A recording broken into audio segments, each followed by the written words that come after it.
So 40 cars are on their warm-up lap, and here now is the starting lineup for today's race. On the pole with a new record of 120.501 is Jeff Bodine driving car number 5. Outside of that first row will be Rusty Wallace in the Kodiak Pontiac, car number 27. In the second row, it'll be Bill Elliott in car number 9.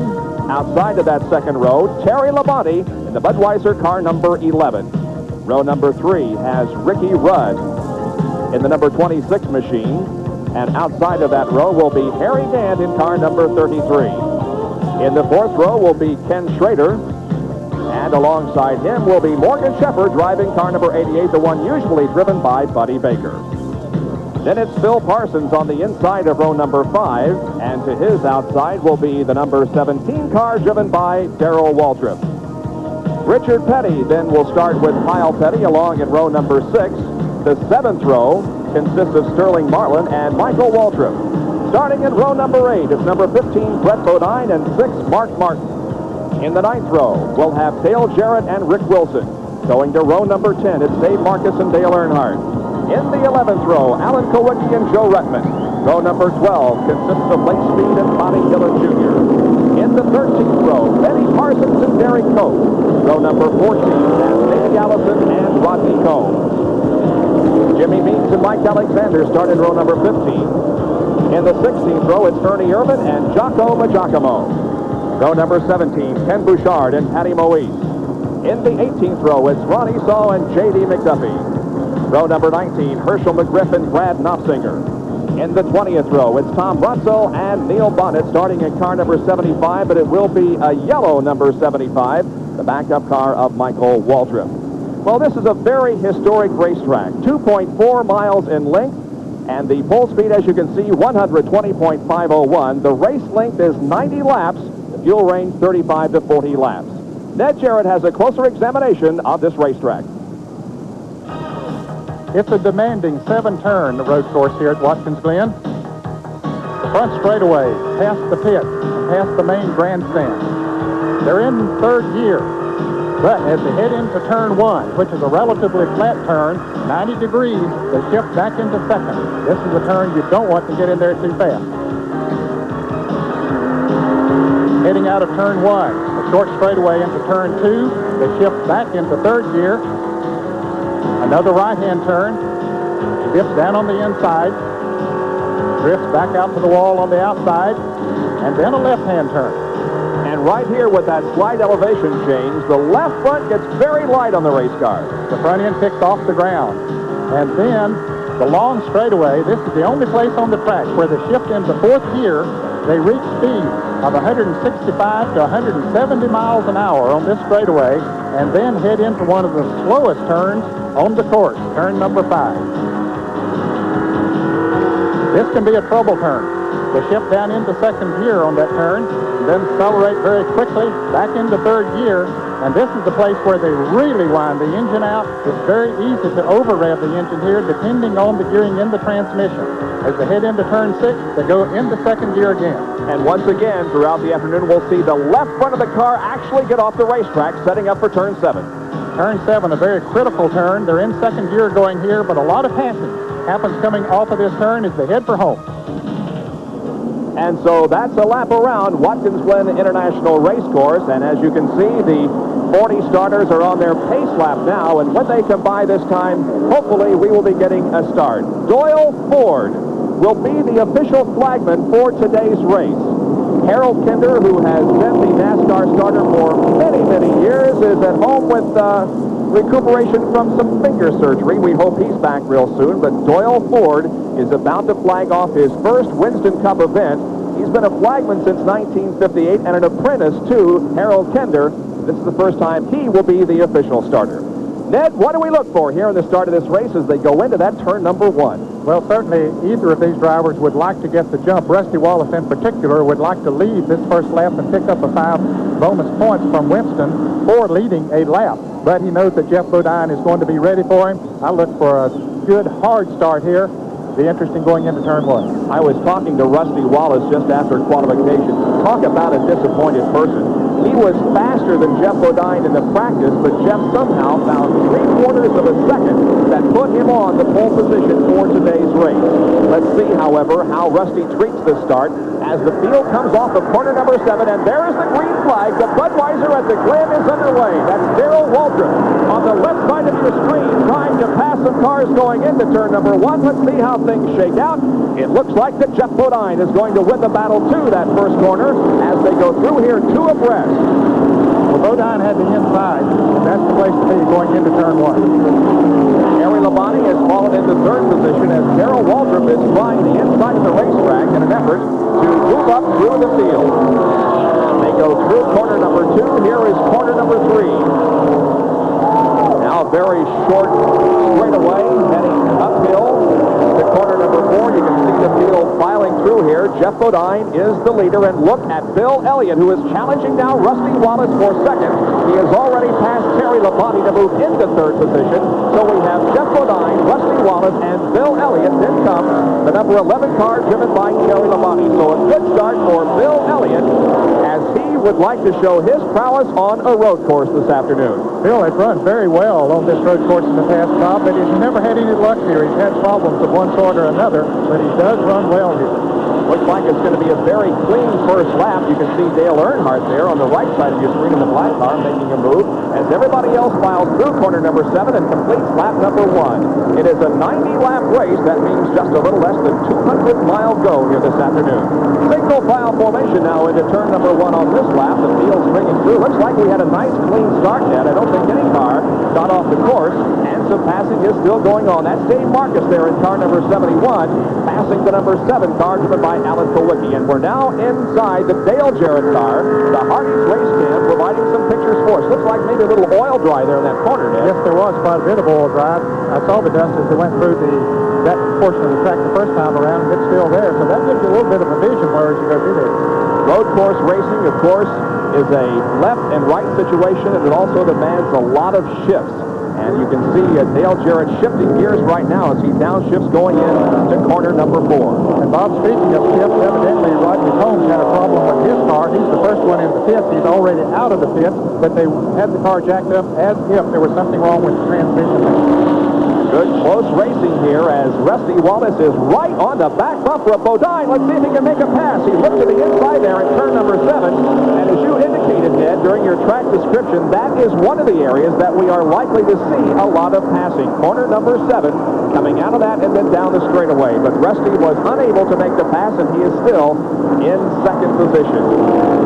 Bodine knows this track as well as anyone. He grew up about 20 miles from here in Chemung, New York, and watched a lot of races here as a kid, road races of various sorts, but or various types of cars, I should say, and has adapted to road racing very well. He always runs well at Riverside, and certainly has run well here on his home track. Well, when he won the pole position, there was a big round of applause and a great cheer that went up throughout this race course as he has brought many, many fans here to cheer him on in this Budweiser at the Glen. Rusty Wallace is in 2nd, right behind Jeff Bodine. Then comes Bill Elliott, Terry Labonte. In 5th position is Ricky Rudd. And those are the 5 best road racers in NASCAR. They've proven over the years that they can get the job done on a road course, and certainly they're doing it here today. This is only the 6th Winston Cup race here at this facility. They raced first in 1957 with Buck Baker winning. Billy Wade won in 1964 and Marvin Tanch in 65. The number 30 car of Michael Waltrip appears to be dragging something. Larry, what's the story in the pit? Well, Bob, first of all, remember there are 2 number 30s in this race, or 2 cars that look like number 30. Of course, Neil Bonnett's car is number 75. But the last time that Michael went by the pit area here down near turn number 1 where I'm positioned, there was something dragging from the left tail. I can't tell what it is. It has not slowed the car down, however, and I have had no word from NASCAR officials that they are observing Michael. All right, we definitely could see that too, Ned. Were you able to get a good view up to see what it was? It was hard to tell. It looked like it was a tailpipe, but these cars don't have one of those, not in that portion of the race car. So I don't know if it could be just a piece of the racing at the back end that has come loose. You have a report that car number 68, Derek Cope, has blown an engine. Well, let's go down to the pit area and Jerry Punch. So it's crew chief Mike Bean, the crew chief for Mike Waltrip. And Mike, what's the problem? Something dragging on the car? There's a panel on the back that hooks the bumper to just a piece of frame. It's just a piece alone, and NASCAR said it'd be okay. It isn't any danger, you know, so they're going to let us run till we fit our first caution. We'll take it off. So a break for Mike Waltrip. They will not bring the car down pit road. He will get a chance to run to the first yellow flag. You can definitely see it dragging there as we go back up front and check on what's going on there. No change, basically. Jeff Bodine continues to lead with Rusty Wallace right on his back bumper and Bill Elliott running in third position. We have always seen great competition on this road course here at Watkins Glen, and it looks like we're set up for more of the same this afternoon. We'll be right back with more.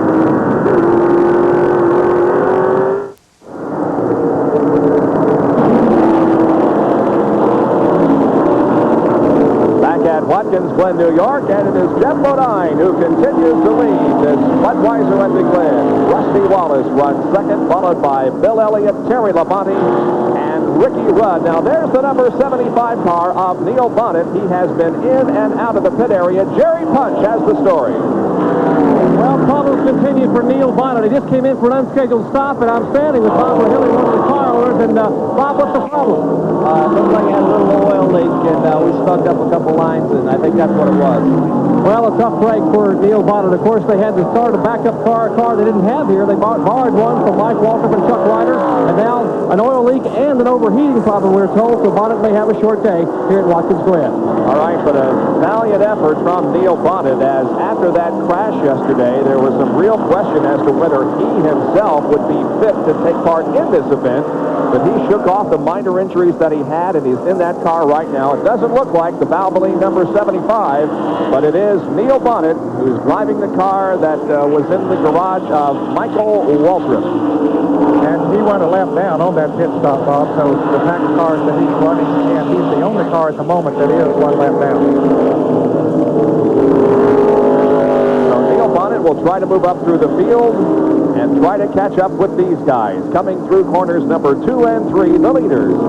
Jeff Bodine, Rusty Wallace right there on his back bumper, and they have pulled away just a little bit from third place Bill Elliott, although it still is very good competition up front. But Rusty Wallace and Jeff Bodine appear to be just about equally matched, and Rusty has been looking and trying for the past several laps to find that opportunity to pass Jeff Bodine, but so far he has not found it, and Jeff Bodine has led all laps so far with 10 complete. Bob, it is very tough to pass on this racetrack. There are not many places that you can do it. You have to set someone up, and it looks like that Rusty has backed off just a little bit. It might be letting his engine cool a little bit because he was running so close to him, or it might be that he's going to back off, go a little slower through one of the turns, and then try to get a good jump and get up the side of him coming off of the turn. That's about the only way that you can pass here, unless you outbrake someone going into a turn, then you take a chance of getting in there too fast. Right, here he is on turn number 7. Let's see if he can do it this time. He's to the inside once again. Don't pulls back in line. I think what he had done there, going into 7, he backed off a little bit, tried to get more momentum coming off of the turn, but it didn't quite work that time. He'll work on it some more. There you can see the first 5. Ricky Rudd running the green car in 5th position. In 6th is Ken Schrader's position is Morgan Shepard. When we show you shots of the number 88 car, remember it is being driven this afternoon by Morgan Shepard in substitution of Buddy Baker. Still, Rusty Wallace looks and tries for the lead. Baker thought he had a better race car than he was able to get the car around here. And I'll tell you, it takes a lot of guts for a man to spend in racing as long as Buddy Baker has to turn his car over to someone else that he thinks can do a better job of driving the car. But Buddy just doesn't have that much road track experience. And so he decided to turn it over to Morgan, and he wanted to try to go for a win. Well, Jeff Bodine won the pole, and look out, we may have a pass for the lead here. Nope, can't get the job done as Rusty Wallace continues to try to move into the front spot, but just cannot do it. They come down the front stretch once again.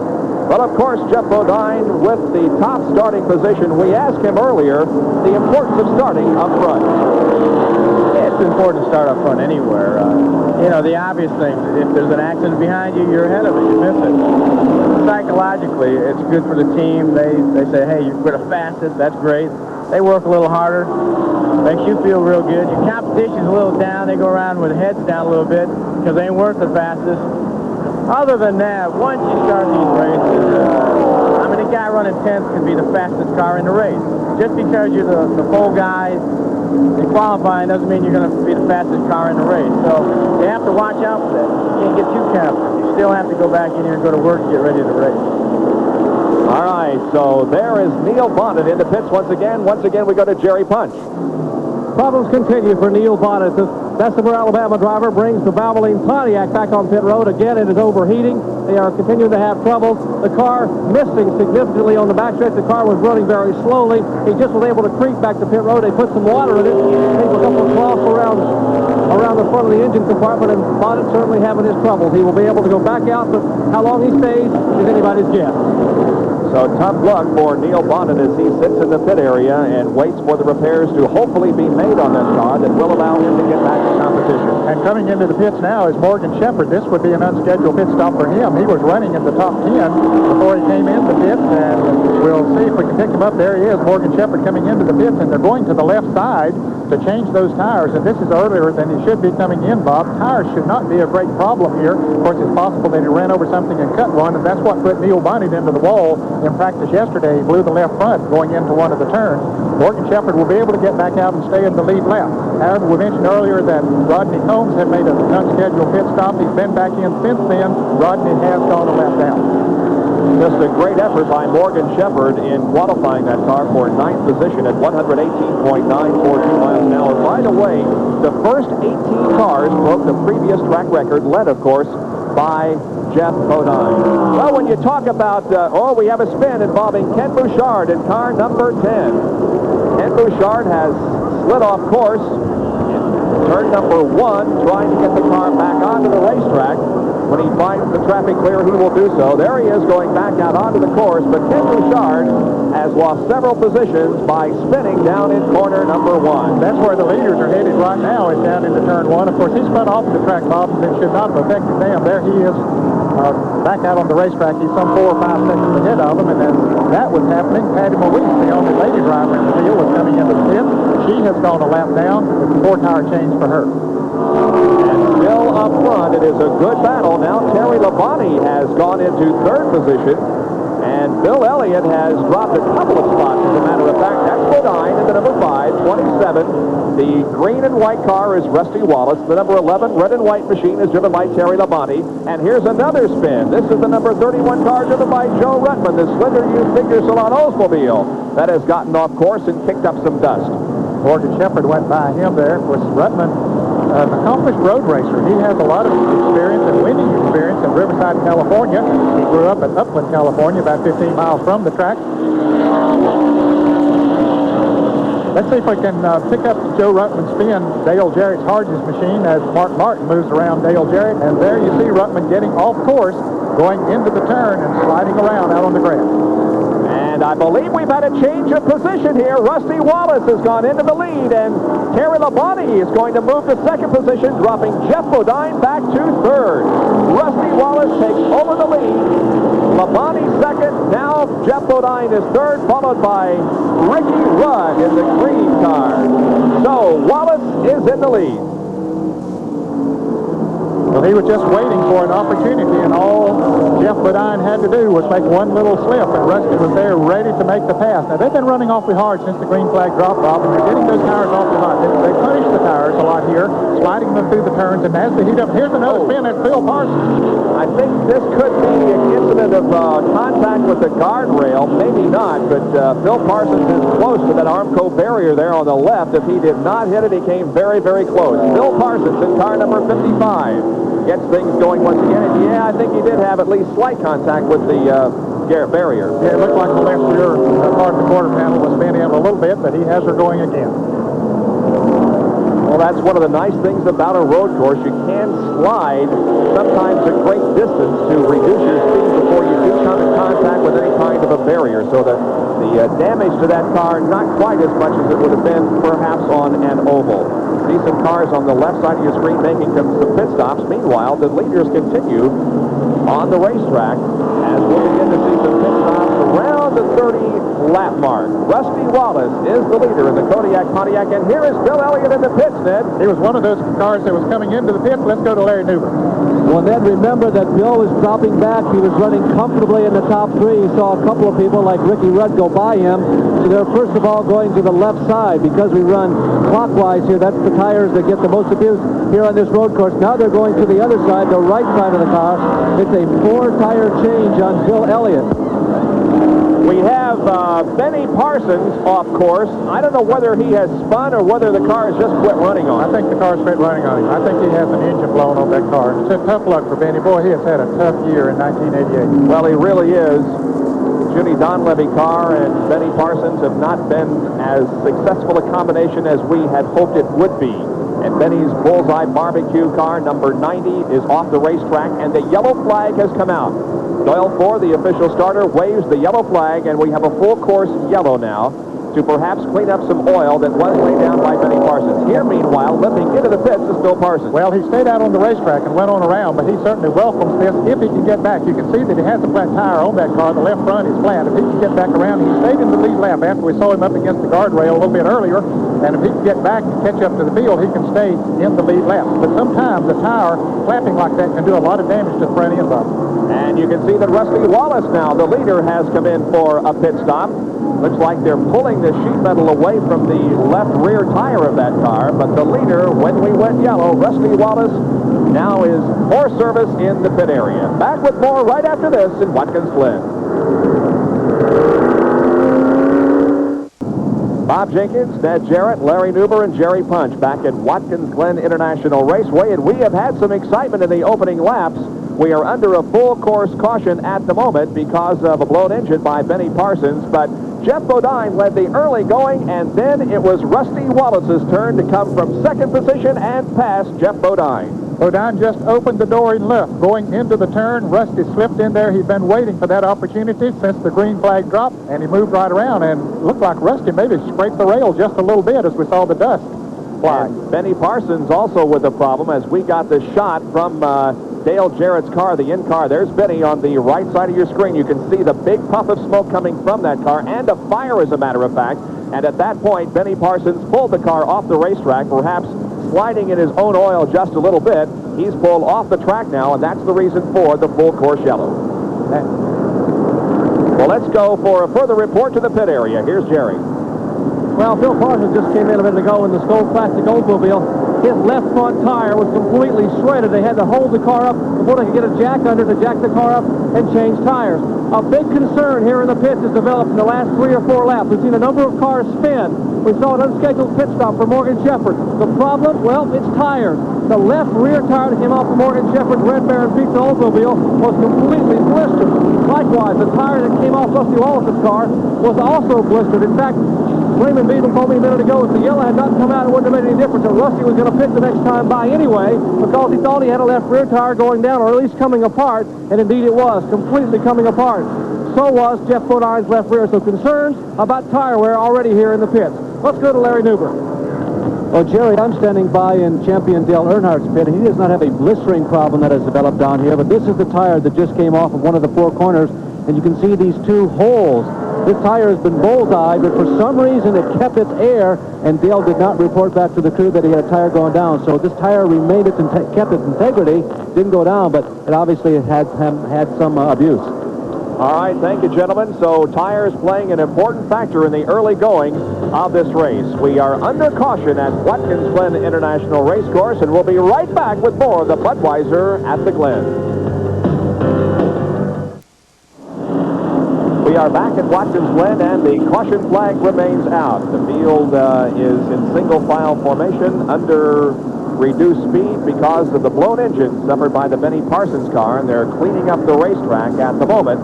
We'll have to get all the oil and the moisture up off the surface before we go green again. There's the number 88 car, driven by Morgan Shepard. We're affectionately calling him our NASCAR nomad. Look at the number of cars that he has been in just this year.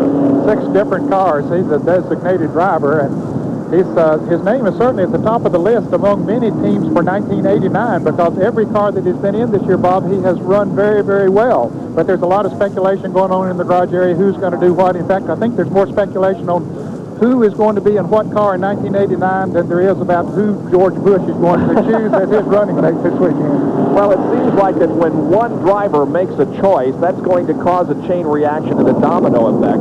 And I think perhaps that domino effect will start when Morgan Shepard does make his decision. Gary Punch reports from the pit area. Well, what you're taking a look at here are two tires off two of the lead cars. The tire on my left is the left rear tire off Jeff Bodine's car during this last caution flag. You see rubber coming off the tire. This is a Scuff Tire. Now, this tire is supposed to be cured and a little bit harder than a brand new tire. It already is coming apart early in the race.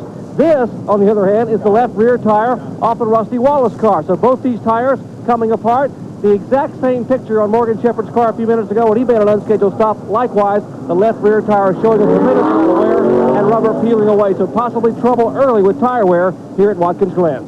All right, we might mention that there are all Goodyear tires here this weekend. The hoop test was performed on the Hoosier tires, as they were several weeks ago. And the Hoosiers were determined to be a little bit too wide, so they were not allowed to compete here. Now let's take a look at our pit stop summary. The drivers came in on lap number 13. You can see there wasn't much movement. Wallace lost a position. Terry Labonte gained a position. Jeff Bodine stayed the same. And Ricky Rudd really was the man who suffered the most in that pit stop as he dropped from 4th way back to 18th. Evidently, they did some extra work on his car, the Quaker State Buick car. He would not have lost that much time. And there is Neil Bunt, the number 75 car. He has been in and out of the pits frequently during the first 14 laps of this race, but he is back out there in competition right now. We'll be back with more after this.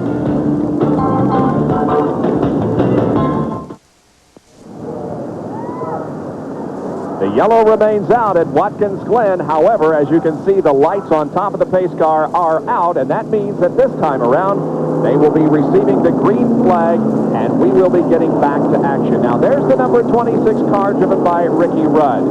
Either our information was incorrect or he has been able to make up several positions because Ricky Rudd is not back in 18th spot. I believe he is 6th out there on the field. Yes, he is 6th on the field, and I think he came out in that position because under the caution flag runs, Bob, they cannot make up positions on the field, so that's where he came out of the pits.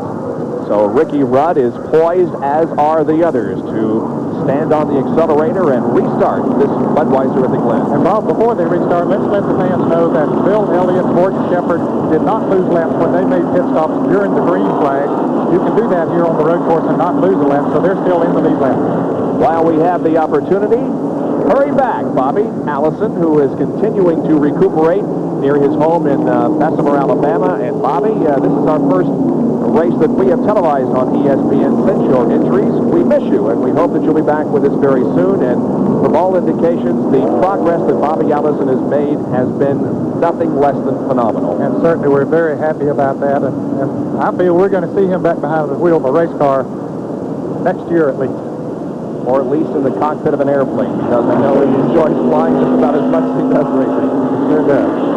Okay, they're in single file formation now. Let's keep a close eye on the restart to see if anybody perhaps tries to gain an advantage by jumping the start and passing cars before they receive the green flag. The pace quickens coming out of corner number 7. We are back to racing, and it's lap number 19. Boy, it didn't take Rusty Wallace long to get up through the gearbox. Going into turn 1, he's on the inside.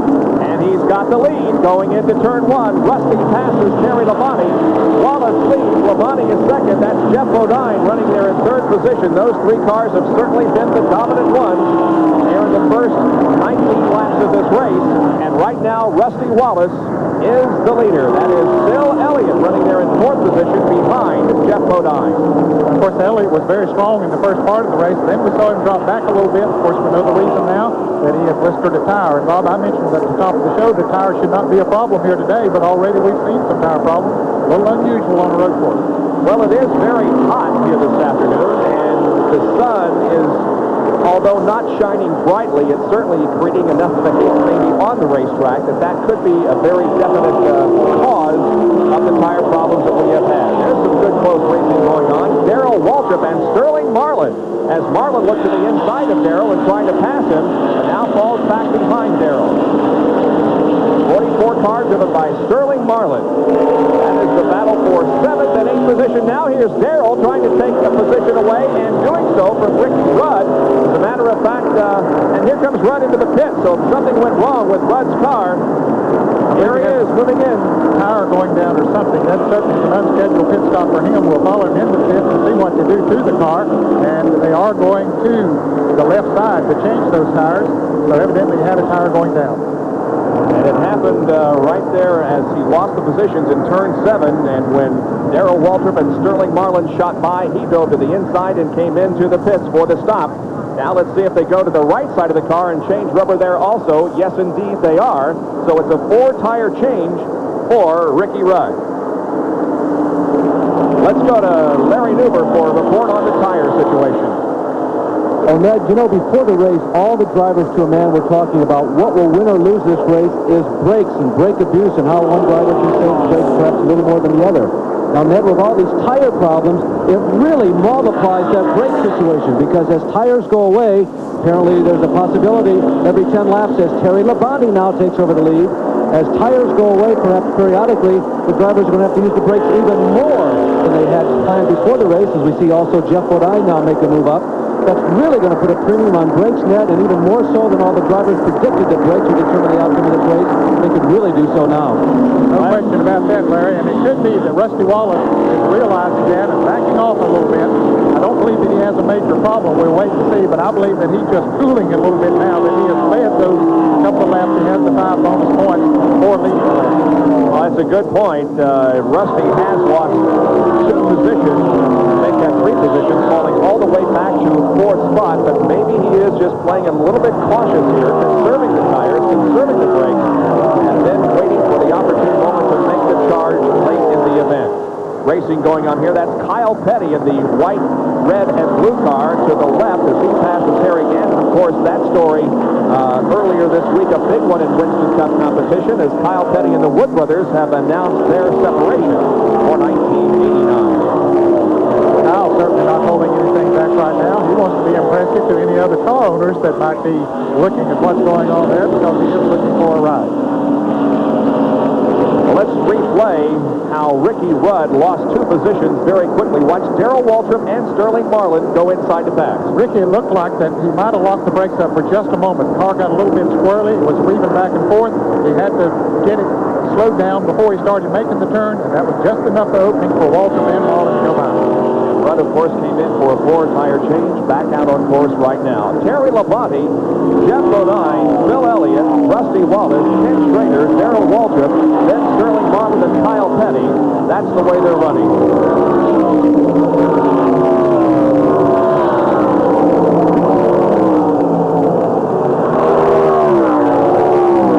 So there is Darrell Waltrip in the Tide Machine, car number 17. This racetrack, in fact, is very happy to race here.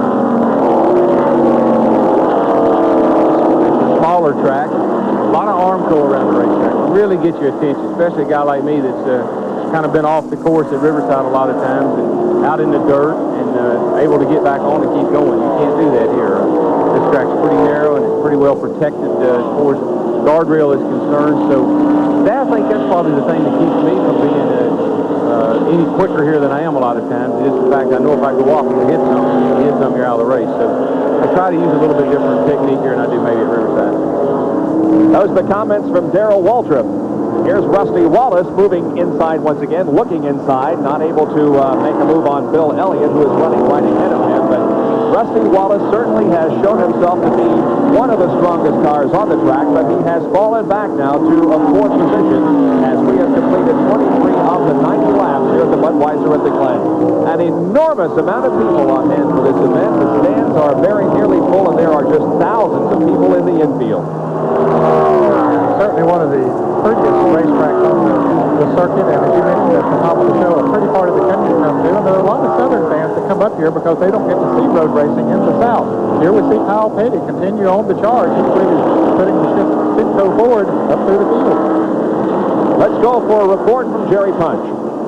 A lot of concern on pit road about the tire wear. I'm with Crew Chief Barry Dodson, the man who runs the pits for Rusty Wallace. And Barry, your man has dropped back a little bit. Have you told him to cool his jets a little bit about the tires? We told him to go, he's first to want to do it.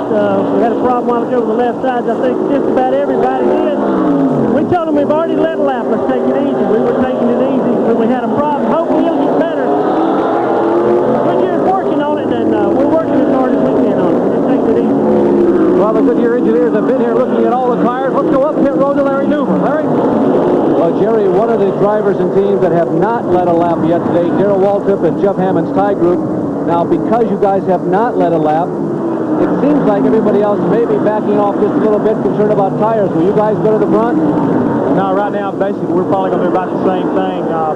Tires, push the car a little too hard, looks like they're going to tear up, so we're going to kind of pace ourselves, let everybody else maybe kind of fall by the wayside, maybe get an easy lap to lead. It's a little too early, ready to go ahead and go up there and really press it hard, because I think the track conditions will get better, and hopefully, the tires will, get less and less critical as the day goes on.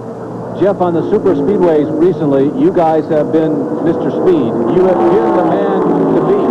Does Daryl feel like he has a fast car again today? He told me earlier in the day that the car was really working good. And he was pacing himself. He said, this is the best it's been. He said, I've never had one drive this good so far at Watkins Glen. So hopefully, we'll stay out of trouble and guess right on the tires and make a good stop here and there. We'll be able to get up front and maybe win us a race.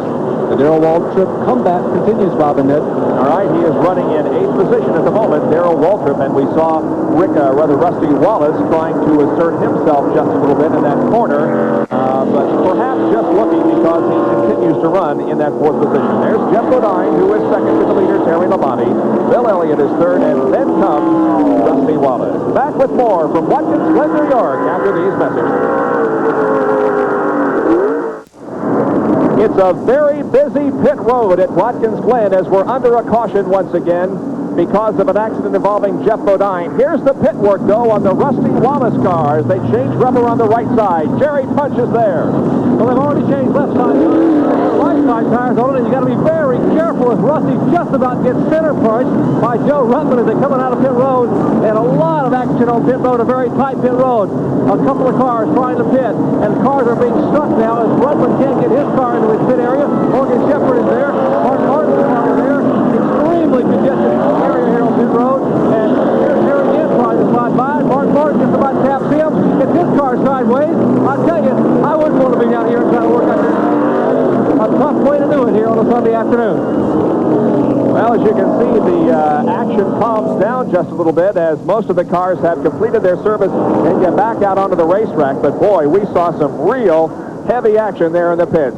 This is the story and the reason that we are under caution. Jeff Bodine has crashed, and apparently he blew a tire, broke the suspension. The car came in contact with the Armco barrier. This is how it happened. Of course, Jeff was running, in the 3rd position, and you could see that he went off of the track there for just a moment as the tire went down, and then apparently the suspension broke on it and sent him over into the guardrail. Well, you could see that the what appeared to be a tire coming apart, although that could have been some grass and dust kicked up. In any case, Jeff Bodine is against the guardrail and is awaiting the tow truck to get him out of that position. Meanwhile, our second full course caution period of the afternoon is upon us. We are at lap number 26 out of 90. That will make up the Budweiser at the Glen. So the second series of pit stops have been held, but it will be a while before we get the Jeff Bodine car off this racetrack. We'll take this break.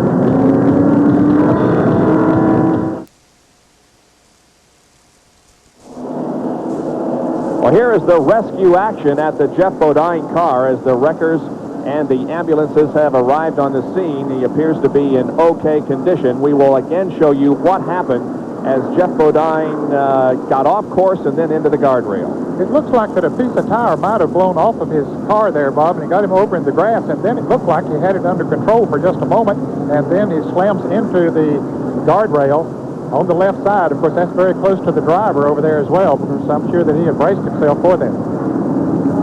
So Jeff Bodine is at the scene of the crash, and there is his wife, who appears to be in pretty good spirits, obviously knowing that her husband was not injured in this crash. And as you can see, this is definitely Jeff Bodine country, as his hometown is not too far away from here, Chemung, New York.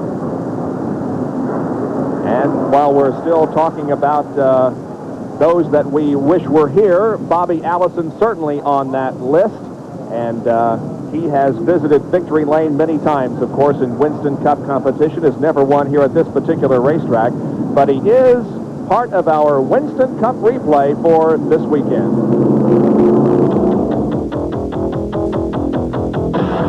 Winston Cup replays are brought to you by Purolator, the first name in filters. For Pure Oil now and Pure Oil later, it's Purolator. 1974, Winston Cup at Ontario, California Motor Speedway. Bobby Allison was driving for Roger Penske. A.J. Foyt was there. Richard Petty would start from pole position.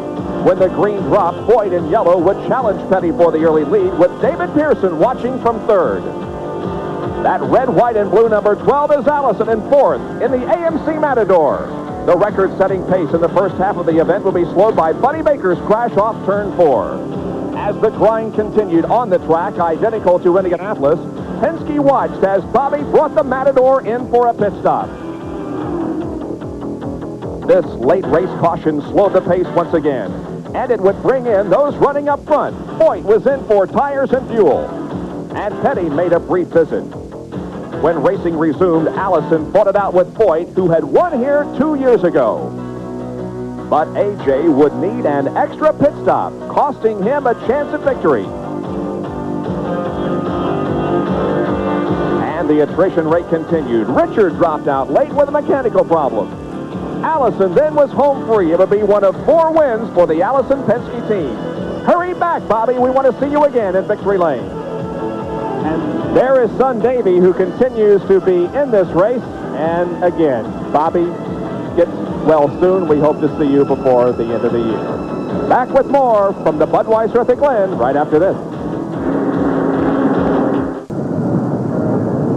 The top 5 after 28 of 90 laps here at the Budweiser at the Glen. Michael Waltrip is the leader. Bill Elliott runs second, then Terry Labonte, Rusty Wallace fourth, and Ken Schrader is in 5th position. So a bit of a surprise, but Michael Waltrip is the car first, back of the pace car. Our highlight so far, well, Rusty Wallace was running in 2nd position, trying desperately to pass Jeff Bodine. He finally found the opportunity. A little bump there with Jeff, and Rusty Wallace took the lead, became the 2nd leader of the afternoon. Benny Parsons, watch on the right side, a big puff of smoke and some flame as Benny Parsons has engine problems. We were watching from Dale Jarrett's in-car camera. Benny Parsons brought out a caution. Then Ricky Rudd in the green car has a problem. Darrell Waltrip passes him. So does the Rudd, dips into the pit area for a stop. Then Jeff Bodine at the top of your screen has a problem. The car is off course, and he makes contact with the Armco barrier. And that's the reason why we are under caution with Michael Waltrip in the lead. Michael made a very good pit stop, or did not stop at all. Practically everybody came into the pit, but he had made a green flag pit stop not too long before this caution came out. So apparently he did not figure he needed to come into the pits, or maybe so only for gasoline. So that put him at the head of the pack. All right. I believe we're seeing Rusty Wallace in 4th position. Rusty, this is Bob again. You're back there in 4th, and we saw some cars pass you. Was that because you're just laying back and letting them race for it? Yeah, that's about the size of it, Bob. I just don't want to abuse the tires. And, like I said earlier, I've already let a lap. I don't want to let those guys just run too hard. The car's running perfect. We don't have any problems. I'm just taking it easy. Rusty, is there any speculation as to what can be causing this tire problem? We've seen it on many cars so far in this race.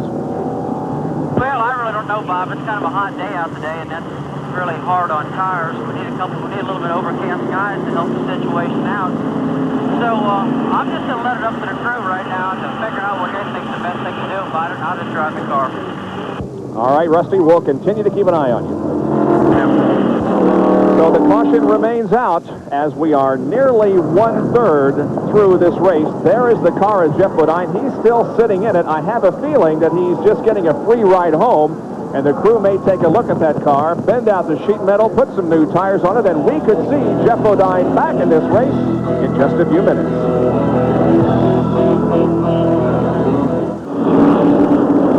We're at Watkins Glen International Raceway for ESPN Speed World, live coverage of the Budweiser at the Glen Winston Cup race. We have a very busy schedule here as far as Winston Cup competition is concerned. We will televise all but 2 races the rest of the season. The lights above the pace car are out. The one more lap signal is being given, and next time around we should get a green flag. Lake Speed making a late pit stop here as the one lap signal comes out. It looked like there was some smoke coming from the right rear of the car, but they're going under the hood on Lake Speed's car. He's one of the drivers who has won on the Western Cup circuit this year. We saw him win here on ESPN at Darlington. Several other cars making pit stops. And speaking of Darlington, while they're coming around to get the green flag, Bob, in this race today is Herschel McGriff, who is over 60 years old, is still a very, very good race driver. He wanted to come east and run this race, and then he's going to run Darlington. Hasn't been there since 1954. He ran in the first Southern 500 back in 1950. And going back there after 24 years, he wants to go back there in his U.S. Bank. Boy, that will be really something to see. We'll look forward to that on Labor Day weekend. Here's Jerry Punch with Barry Dotson. Well, they're continuing to try to solve the tire problem here in the pits, and Barry Dotson and the rest of the Kodiak team, along with Raymond Beadle, their car owner, has just met with the Goodyear engineers, and they've tried to decipher what you can do. What did they tell you to do? Well, they told us exactly what we did on the pit stop. Put Scuff Tires on the car if we can, and we're going to do that because we got a good car. And they said, until you accumulate enough scuffs, if you can, at least put a scuff on the left rear. We're doing that. They're doing all they can, and I hate we got a problem. The problem's getting better. Hopefully we'll get rid of it here. Well, they're searching for Scuff Tires now, trying to find tires that have been run before, taken off, and cooled down. That's what they're going to try to do here in the Wallace pit. Let's go to Larry Neuber. Jerry, on a little cheerier subject, this once again has been a very competitive Winston Cup year, and we've seen new winners. People have won Winston Cup races for the first time, Lake Speed and Kenny Schrader this year. And despite those people who have won for the first time, there have been 5 people who have finished second who have never won a Winston Cup race. And one of those 5 who has finished second this year, never winning a Winston Cup race, is leading this race right now. The Country Time Lemonade number 30 of Michael Waltrip. Well, it'll be interesting to see what happens, Larry, when the green flag does come out. You would think that perhaps some of the cars behind him, like Bill Elliott, Terry Labonte, Rusty Wallace, and Ken Schrader, and Alan Kowicki, and Dale Earnhardt, and Darrell Waltrip, as we continue to go back of him, perhaps would be looking for an opportunity to pass it very quickly. But on the other hand, he may accelerate quickly and jump and get off to a good start. Michael's a pretty good road racer, no question about it, and certainly he likes to see himself up front, a little extra exposure for his sponsor, but Bill Elliott will be trying. I don't think he's led yet today, and he'll be trying to get up there and lead the lap because that 5 bonus points is going to mean a lot at the end of the season. Larry ended Michael's best finish of the year, a second at Pocono. The green flag comes out. Here we go. Back to racing. Good battle for second. Michael Waltrip does indeed hold on to the lead. He will into turn number 1. Yeah, but watch that battle for second. Labonte inside and Elliott outside.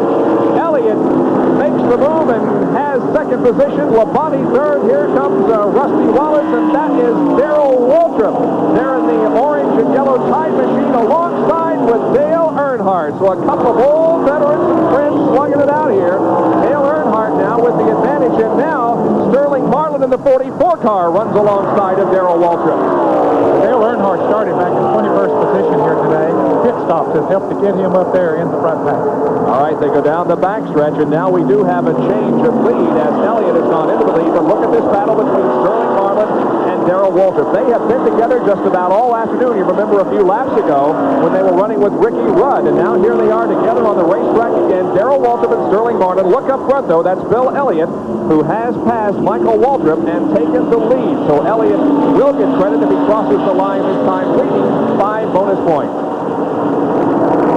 Michael Waltrip doing a good job of staying in there with those front runners. First time today he's had an opportunity to be up there with them, but here's Terry Labonte now trying to make a move on him as they get into turn 1. Now let's watch Labonte side by side with Michael. Labonte passes, and Labonte is second, dropping Michael Waltrip back to third. Waltrip, a young race driver, and perhaps not with that much experience on run courses, but boy, he is looking very, very fine running with Wallace and Bill Elliott and Terry Labonte and others. Well, he does not have the experience that Labonte and Elliott Rusty Wallace have on the road courses, but he likes the road courses. He likes to throw a car around. Now, here's Wallace trying to make a move on him. See if Wallace can move into third spot at the back stretch. Side by side they go. Wallace trying to make the move. Now Michael drifting a little bit high and allowing Rusty to pass. So Rusty moves to third. Now Michael Waltrip is in fourth position. And now Ken Schrader will look for an opportunity to pass Michael Waltrip.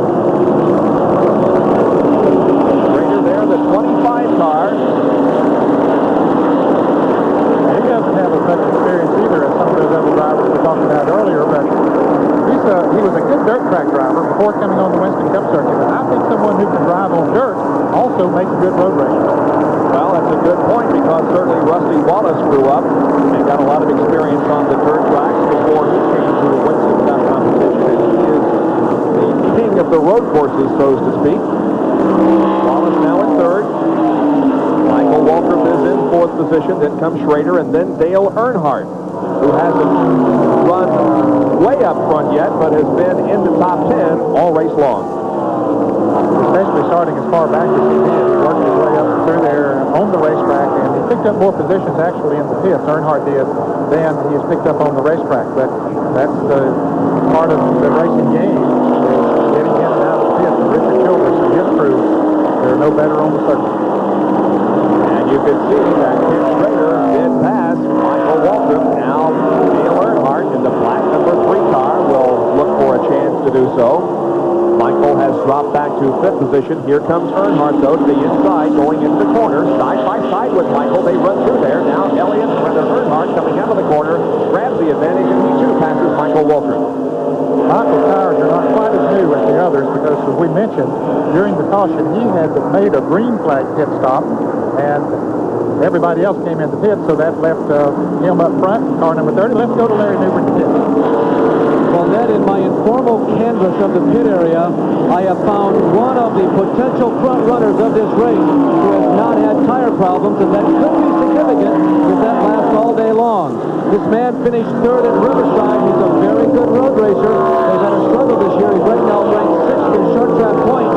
It's Ricky Rudd. Let's keep our eye on Ricky. They say no tire problems, at least like the other teams have had so far. Well, Ricky is certainly one of the smoothest drivers on any racetrack, and smoothness on a road course pays off. And it certainly pays off as far as tires are concerned. If you can keep those tires running in a straight line as much as possible, then it keeps the heat down and keeps the problems down.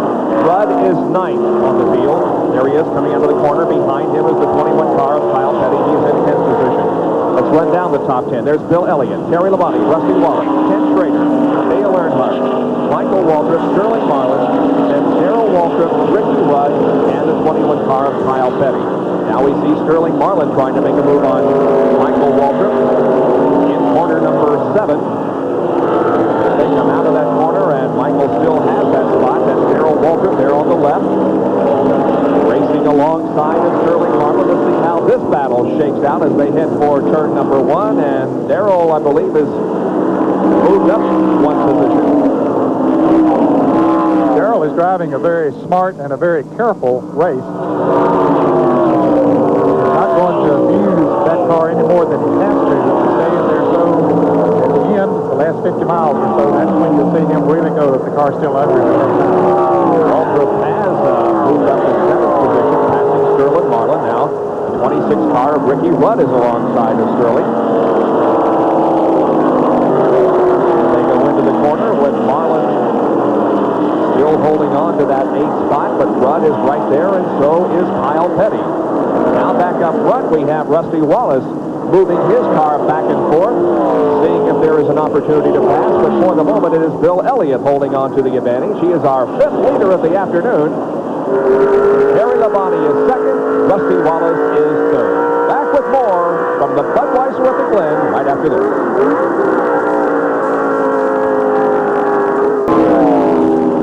The Winston Cup cars are at Watkins Glen International Raceway, and Rusty Wallace in car number 27 is in 3rd position, but he almost took 2nd away from Terry Labonte a few minutes ago, and Terry got the rear end of that car off the racetrack, did about a quarter spin, but nevertheless gathered it in and held on to 2nd position. So he is 2nd to Bill Elliott, and Rusty Wallace is in 3rd spot. What a great season Bill Elliott is having. He's leading this race, and in his last 4 starts, he has had a 2nd, a 1st, and an 8th. And as you can see, all 4 victories so far in 1988 have been at the hands of Bill Elliott. And I agree with you, Ned. If there ever was a year in which Bill Elliott is poised and ready to win the Winston Cup Championship, it's this year, because he has his short track program together. Obviously, he's got his road course program together, and you never count him out on the super speedways. Certainly don't, and he seems so much more relaxed, and so does Ernie, his brother, and the whole team. They're better prepared for it now than they were in 1985 all of those races and going for the $1 million for winning 3 of the 4 major races, and so many things that came upon them that year that they were just not ready for. But now they are ready for the attention that goes along with it, and I think they're better prepared not only mentally, but their racing team is a more total race team primarily because the short track program is all together. Still a good battle going on here for second spot. Let's see if Rusty Wallace is ready to take second away from Labonte. Indeed he is. And we have Rusty Wallace moving up his spot in this second place. Remember, he has told us, and so has Barry Dotson, that both have agreed that Rusty is taking it easy here a little bit, conserving just a little, but now he may be in a position to take the lead back. Here he goes. Can he do it? Can he take the lead from Bill Elliott? Not this time.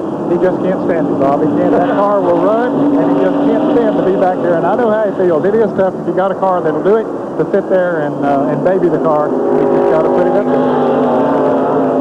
So Wallace comes off corner number 7 and heads down the straightaway once again. He and Bill cross the line, and there are 38 laps completed now. He moves to the inside, takes a look, going into turn 1, decides against it, and lets Bill continue to lead. Not too much change in the top 10 from when you gave it a moment ago. Michael Waltrip has now dropped back to the 10th position. Richard Teddy's running 11th. Mark Martin is running 12th. 13th is Harry Gant. 14th is Morgan Shepard. 15th is Rick Wilson. 16th is Bobby Hillen. 17th is Alan Kowicki. 18th, Dave Marcus. 19th is Brett Bodine. 20th is Joe Ruttman. Jarrett is 21st. Davey Allison is 22nd. And Mike Alexander running 23rd. And that 4th place competitor right there is Ken Schrader. Larry Neuber is with Harry Hyde, the crew chief on this car. Well, everyone says, including Harry, that he helped talk Kenny Schrader to victory at Talladega a couple of weeks ago. What are you telling Kenny today? This is his best performance on the road course, Harry.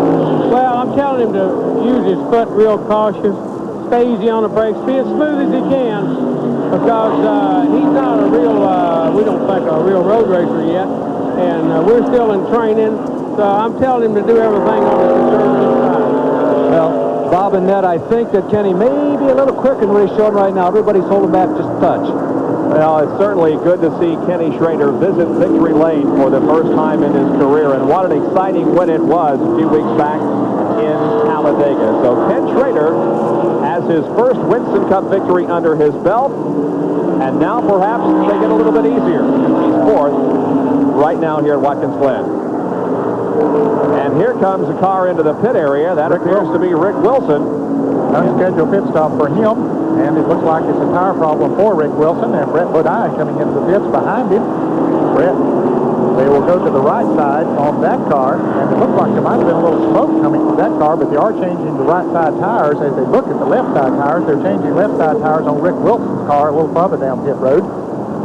Herschel McGriff coming into the pits also behind Brett Bodine, but they're looking all underneath Brett Bodine's car, so evidently he has a problem other than tires. And look at this. Rusty Wallace has grabbed the lead back from Bill Elliott, so Wallace goes into the lead once again. And here is a replay of how it happened. Watch Rusty dart to the right and pass Bill Elliott. Going into the turn, he just decided that he wanted to outbrake him going into that turn.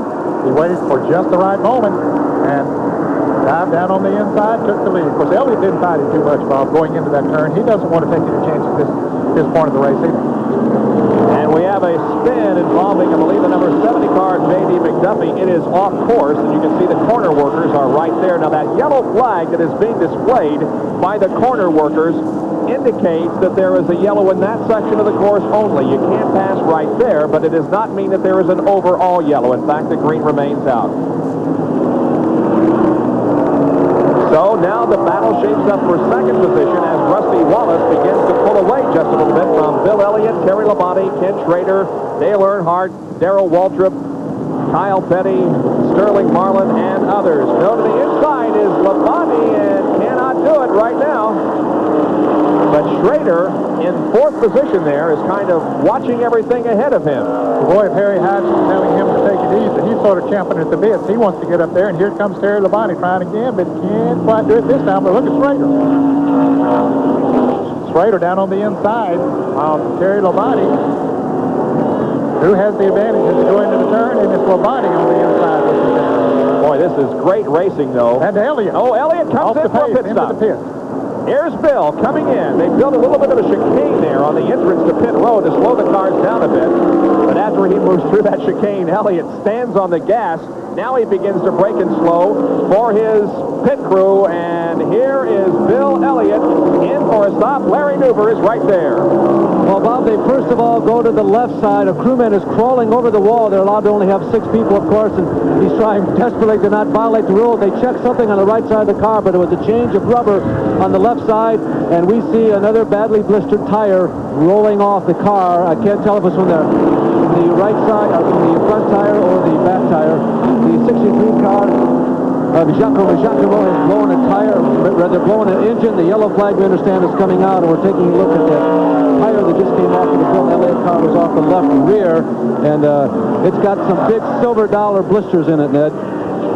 Here's Giacomo, who blew an engine going into turn 1. He was behind the leaders. Bill Elliott did stay in the lead lap. We'll see the other leaders coming into the pit.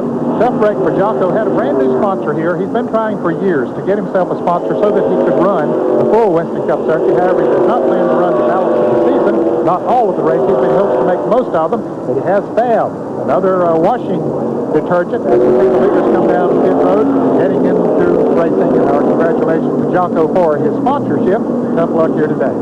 Rusty Wallace pits. Jerry Punch reports. The Kodiak Pontiac on pit road. John Dawson in the rear of the car. Jimmy Maycar changing the left front tire. And, of course, Barry Dawson, the crew chief, coming around. Larry Neuber down at Terry Labonte's pit, sitting there as well. Larry? Well, Terry Labonte has come in at about a 30-degree angle. Jerry, you mentioned about how congested this pit area is. Of course, in the yellow flag conditions like this, it takes away a little bit of the congestion. It's very tight. They have changed the tires on the left side. Now they've gone to the right side, knocking a little bit of debris off underneath the car. And Terry Labonte is away, and Jerry Punch is back up. Well, Rusty Wallace has already changed 4 tires, but it's awfully congested down here. And Joe Ruttman's car has come to a halt behind the car of Mark Martin. He could not even get it in. His crew ran up here and tried to put fuel in the car, and now Ruttman's car trying to back away. Mark Martin's car trying to back up. He can't get out either.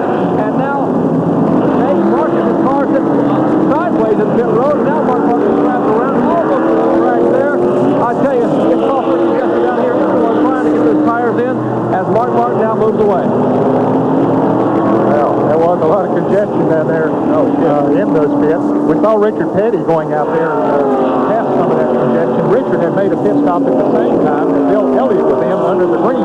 However, he stayed in the lead lap before he came back in to change the left side tires. Came back in this time to change the right side tires under caution. So the Stroh Ford of Mark Martin is catching up with the rest of the field as he has completed his pit stop on a very busy pit road as we are under caution because of the blown engine on the Giacomo car. And look at who's back in the race. I speculated earlier that he was just getting a free ride back to the pit area and the crew would make repairs and get him back out. And indeed, Jeff Bodine is back in the Budweiser at the Glen Winston Cup race.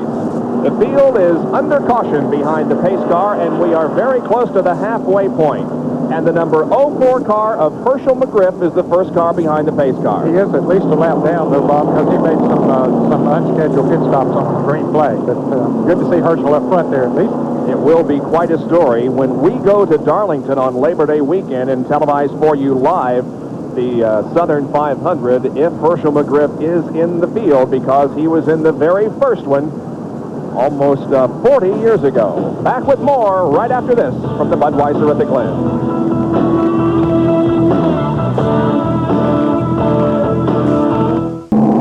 Back at Watkins Glen, New York, the Budweiser at the Glen Winston Cup race. Field still under caution. Now we have been confirmed that the 04 car driven by Herschel McGriff, the first car past the pace, behind the pace car, is 2 laps down. Larry Neuber has a report concerning the Terry Labonte ride, Junior Johnson's machine. Larry?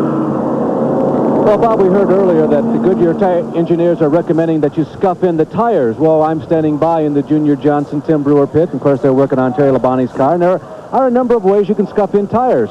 Well, Tim hired J.D. McDuffie, sort of an on-the-track testing. J.D. was scuffing in some of those tires for Terry Labonte when he slid off course. The end result, 4 flat spots, and I guess we'll have to start all over again for scuffing in those tires. So sometimes the best laid plans of mice and men. Jerry? Talk about teamwork on the Winston Cup Tour. Well, we're back in the Rusty Wallace pits with Jimmy Maycar, who's the chassis specialist for Rusty. And, Jimmy, you have someone scuffing tires for you as well. Yeah, that's right. Patty Moise is putting our new tires on for us and running them a stop for us and then taking them back off and bringing them back down here. So that way we can have Scuff Tires go back on the car instead of trying to take a chance with the new tires on our car.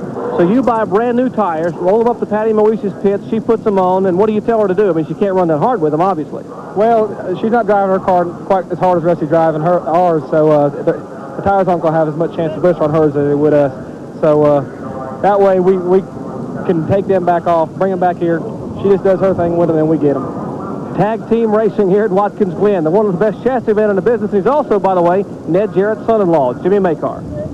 All right, and there is Jocko Magiacomo, who is being placed in the ambulance. He looks just perhaps a little bit exhausted, sitting up, and doesn't appear to be seriously injured, but he will apparently be loaded into the ambulance.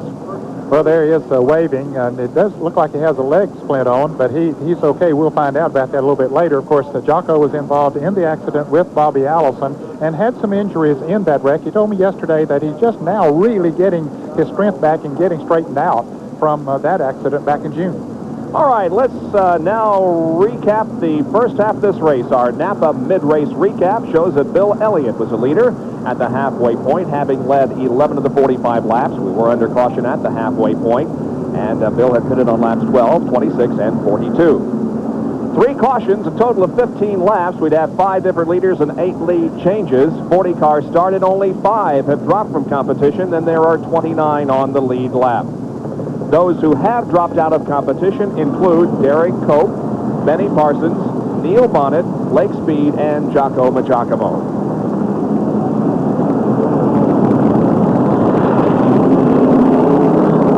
So under caution, once again, as we are still mopping up the oil put down by the Jocko Magiacomo car.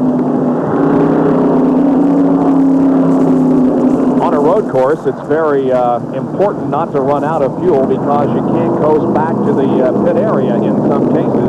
Restarting a car after it runs out of the fuel is subject of our quick back.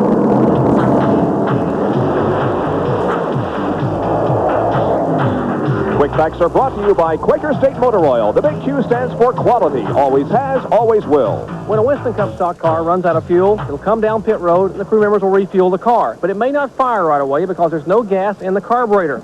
The crew will raise the hood. It will jump over and spray ether into the hot engine compartment, into the carburetor to refire the car. Now, that's dangerous. Ether can cause a fire, crew members can be burned, or even worse, the engine can explode.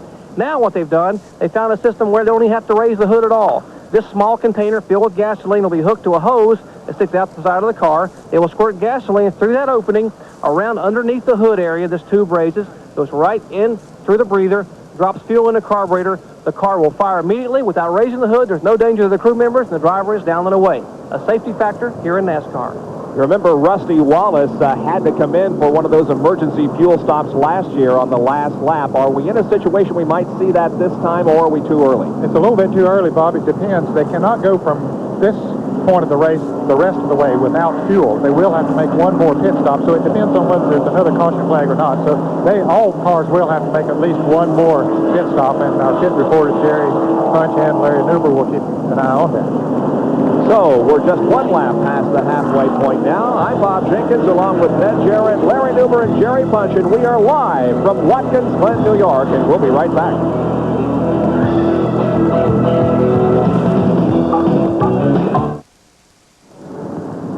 We are back at Watkins Glen and anticipating the restart. The yellow lights above the pace car have been extinguished, and we should be going back to green next time around. Once again, Herschel McGriff is the first car back at the pace car, but he's 2 laps down. And we're just a little past the halfway point. Who's looked good in your opinion so far? Well, certainly Bill Elliott has looked good, and so has Rusty Wallace. Now, Elliott got out of the fifth in good position there in the lead, but Darrell Waltrip, look where he is. He came out in good position in second place. That's the father stuff he's been today. Of course, he has Rusty Wallace right on his back bumper there, so it's maybe not quite show and tell time. They might wait another 20 laps or so before they really show what they have, but I think Wallace and Bill Elliott are the 2 strongest cars.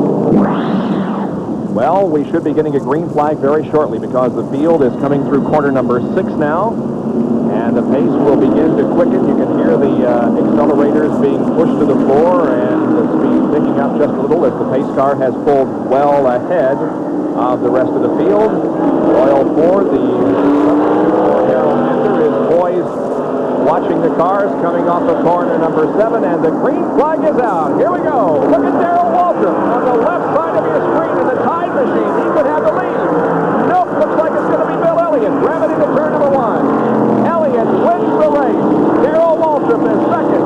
Rusty Wallace third, and Herschel McGriff gets off the track. Just a little bit as Rusty and Herschel went through that corner side by side, and Herschel was forced off the racetrack. Herschel has been around for a long, long time, but they didn't give him too much respect there. Here's a side-by-side battle between Terry Labonte and Dale Earnhardt. This is for 4th position. The black number 3 is Earnhardt. The red and white number 11 is Terry Labonte. So a good battle for 4th here as Elliott leads, then Waltrip, then Rusty Wallace. Now Dale Earnhardt has moved into 4th spot. Terry Labonte is back in that 5th position. Then comes Ken Schrader in car number 25, who continues to run very, very strong. Kyle Petty is behind him, and Kyle is a driver that we mentioned numerous times so far in the race. He has been in contention all race long. Look at Dale Earnhardt. He takes 3rd spot away from Rusty Wallace. Boy, he just drove by in this situation. Rusty might have a problem, Bob, because he drove by him so quick there that it didn't look like Rusty was doing too much to hold him up. Labonte is really driving hard also in that number 11 car as it was sideways coming off of turn number 7. So here they come once again. Wallace, there's Terry Labonte, and look is back on the number 26 car, Ricky Rudd, and Morgan Shepard. Let's go to the pits for this quick report. We are told here the Rusty Wallace that they think they may have a problem with the left side tire. That Wallace may have a problem. They are getting ready for some tires here on the wall. Barry Dodson and the crew sitting there shaking their heads, and this time Rusty is calling back to the it feels okay now, but they're going to watch it very closely. They may bring him in next time by. Well, we'll watch him closely here, too. It does look like he's running a little bit better, but he slowed there for a little bit. Now, Terry Labonte trying to find a way around him as Kyle Petty tries to make a move on Ken Schrader right behind those two cars. Wallace, of course, in car number 27. Terry Labonte in car number 11. We'll continue to watch this Rusty Wallace situation as he and Labonte fight for that 5th position, or make that the 4th position. Well, sometimes under a caution, now they came in and changed tires during that caution period, but sometimes they ran several laps, and there is some rubber on the track because they run relatively soft compound tires on a road course, and it's possible that they might have picked up some of that soft rubber that sort of glued to the surface of the tires, and when you get up to speed then, it'll feel like you have a flat tire. It'll scoot you around for a little bit, then that rubber will wear off and you're okay. The NASCAR officials have informed us that there will be a mandatory yellow flag period on lap number 60 so that the crews can check the tire wear on these cars. So we'll look for that exactly 10 laps from now. That's what we've been told from NASCAR. At lap 60, a mandatory caution for everybody to come in and have their tires checked. And of course, that would put them in position that they could go the rest of the way as far as fuel is concerned. So gas would not be a problem. Tires would be their only concern after that.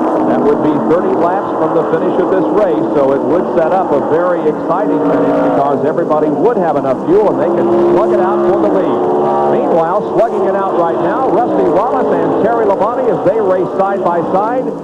Off of turn number 5, headed for turn number 6. Labonte has disposed of Rusty Wallace, and Rusty continues to drop back here. So obviously that car is not performing nearly as well as it was earlier. Even Kyle Petty has moved to the inside and passed Rusty Wallace. Yeah, it's not as comparable to him as it was earlier. He's going to ride it out here a lap or two and see if there's anything major wrong. Try not to take any extra chances with it, but the car just doesn't feel as good to him as it did earlier.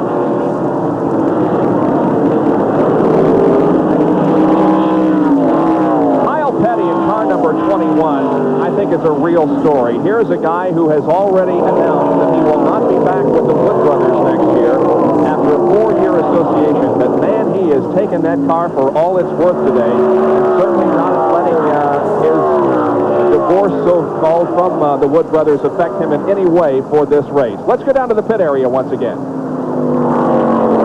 Update on Barry Dodson, crew chief for Rusty Wallace. And Barry, Rusty called in and said he thought he might have had tire going down. What's the status? they're not going down. We put tires on it that are worn out, you know, trying to be safe, trying to save the car, you know. And we got a mandatory caution coming up here in 8 or 10 laps. I just told him, I said, hang on, buddy, we're going to put you some good stuff on, hopefully go 30 laps.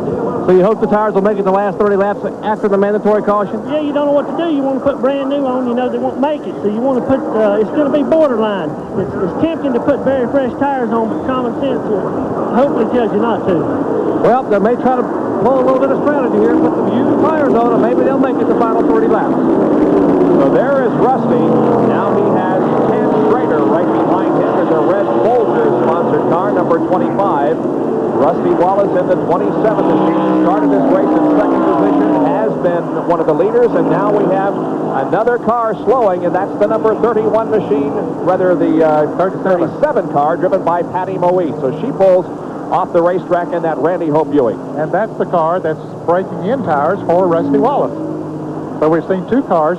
J.D. McDuffie was breaking in tires for the Terry Labonte car, and now Patty Moe has gone off the track. And a good battle for third here as Terry Labonte and Dale Earnhardt and Kyle Petty are right there for that third spot. Now we have another full course yellow as the yellow is coming out from Doyle Ford, and the cars will be slowed once again, but remember they will be racing to the yellow here, and they'll be trying to perhaps pick up some spots. That's Waltrip winning second to Bill Elliott. Then comes Labonte in number 11, Dale Earnhardt in number 3, and Kyle Petty in car number 21. Off of corner number 7. They'll probably head into the pits.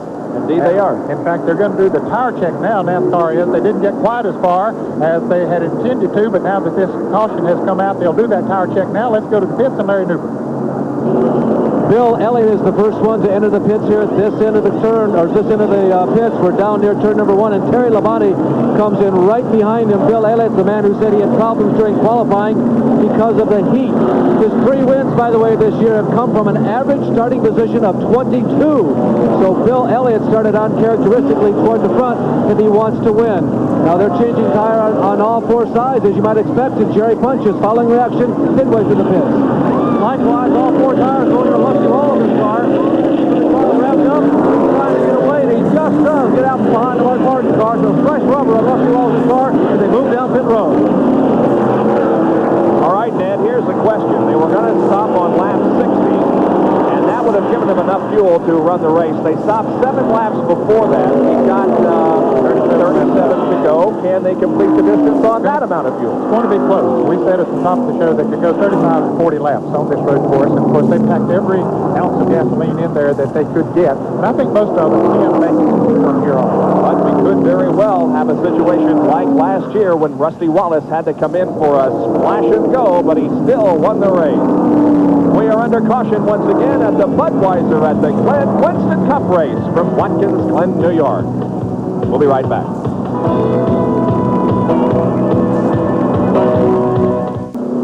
53 laps of the 90-lap Budweiser at the Glen Winston Cup race, live here on ESPN this Sunday afternoon. We hope you're enjoying it. Now, we had mentioned just before the break, we're speculating on whether or not the cars would have enough fuel now to go the distance with 36 laps remaining.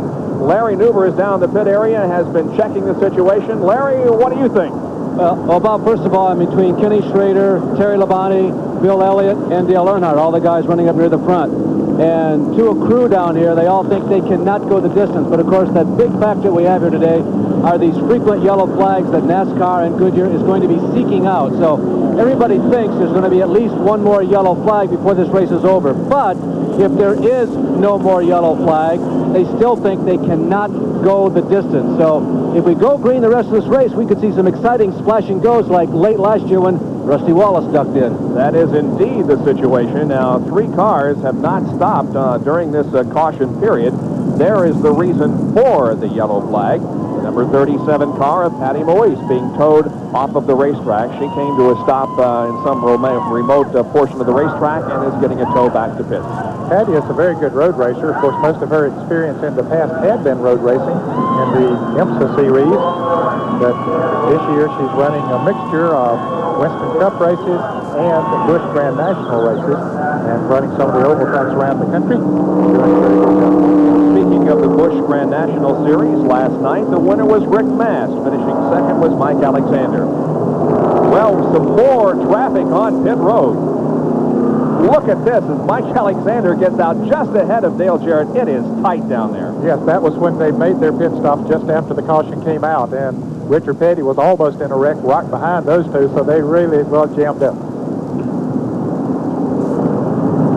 Again, Rick Mass, the winner last night at Rougemont. It was Mike Alexander finishing second. Rob Moroso was third. Ed Barrier was fourth. Fifth was Elliott, and then Tommy Houston and Tommy Ellis. So that Busch Grand National Series is very, very good one with lots of winners this year. And we'll see their competition. We'll see them in a couple of weeks at Bristol, Tennessee under the lights. All right, we are still under yellow at Watkins Glen International Raceway, and we'll be right back with more of our live coverage.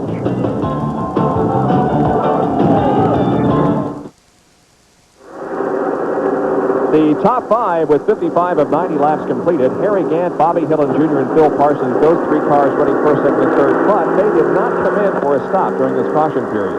Fourth, Ken Schrader, and fifth position belongs to Darrell Waltrip. We're just about to go back to green.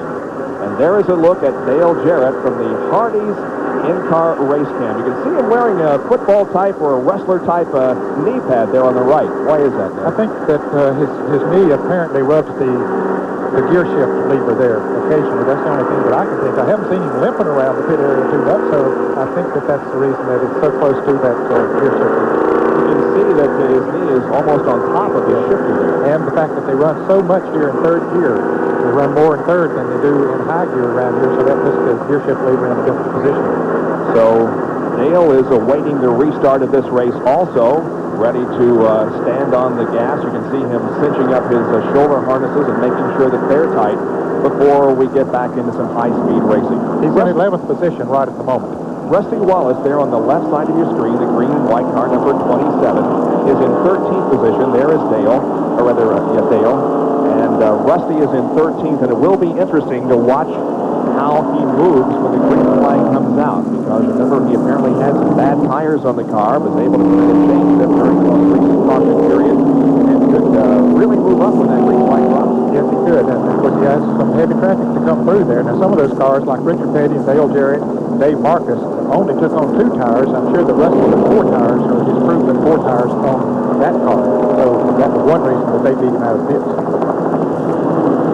Harry Gant, car number 33, is the first car behind the pace car, leading this event, as we are just about to get the green flag and the resumption of competition. It will come out on lap number 56. You can see the pace quickening, and the green flag is out once again. So we're back to racing at the Budweiser at the Glen. And Darrell Waltrip there on the left side of the screen.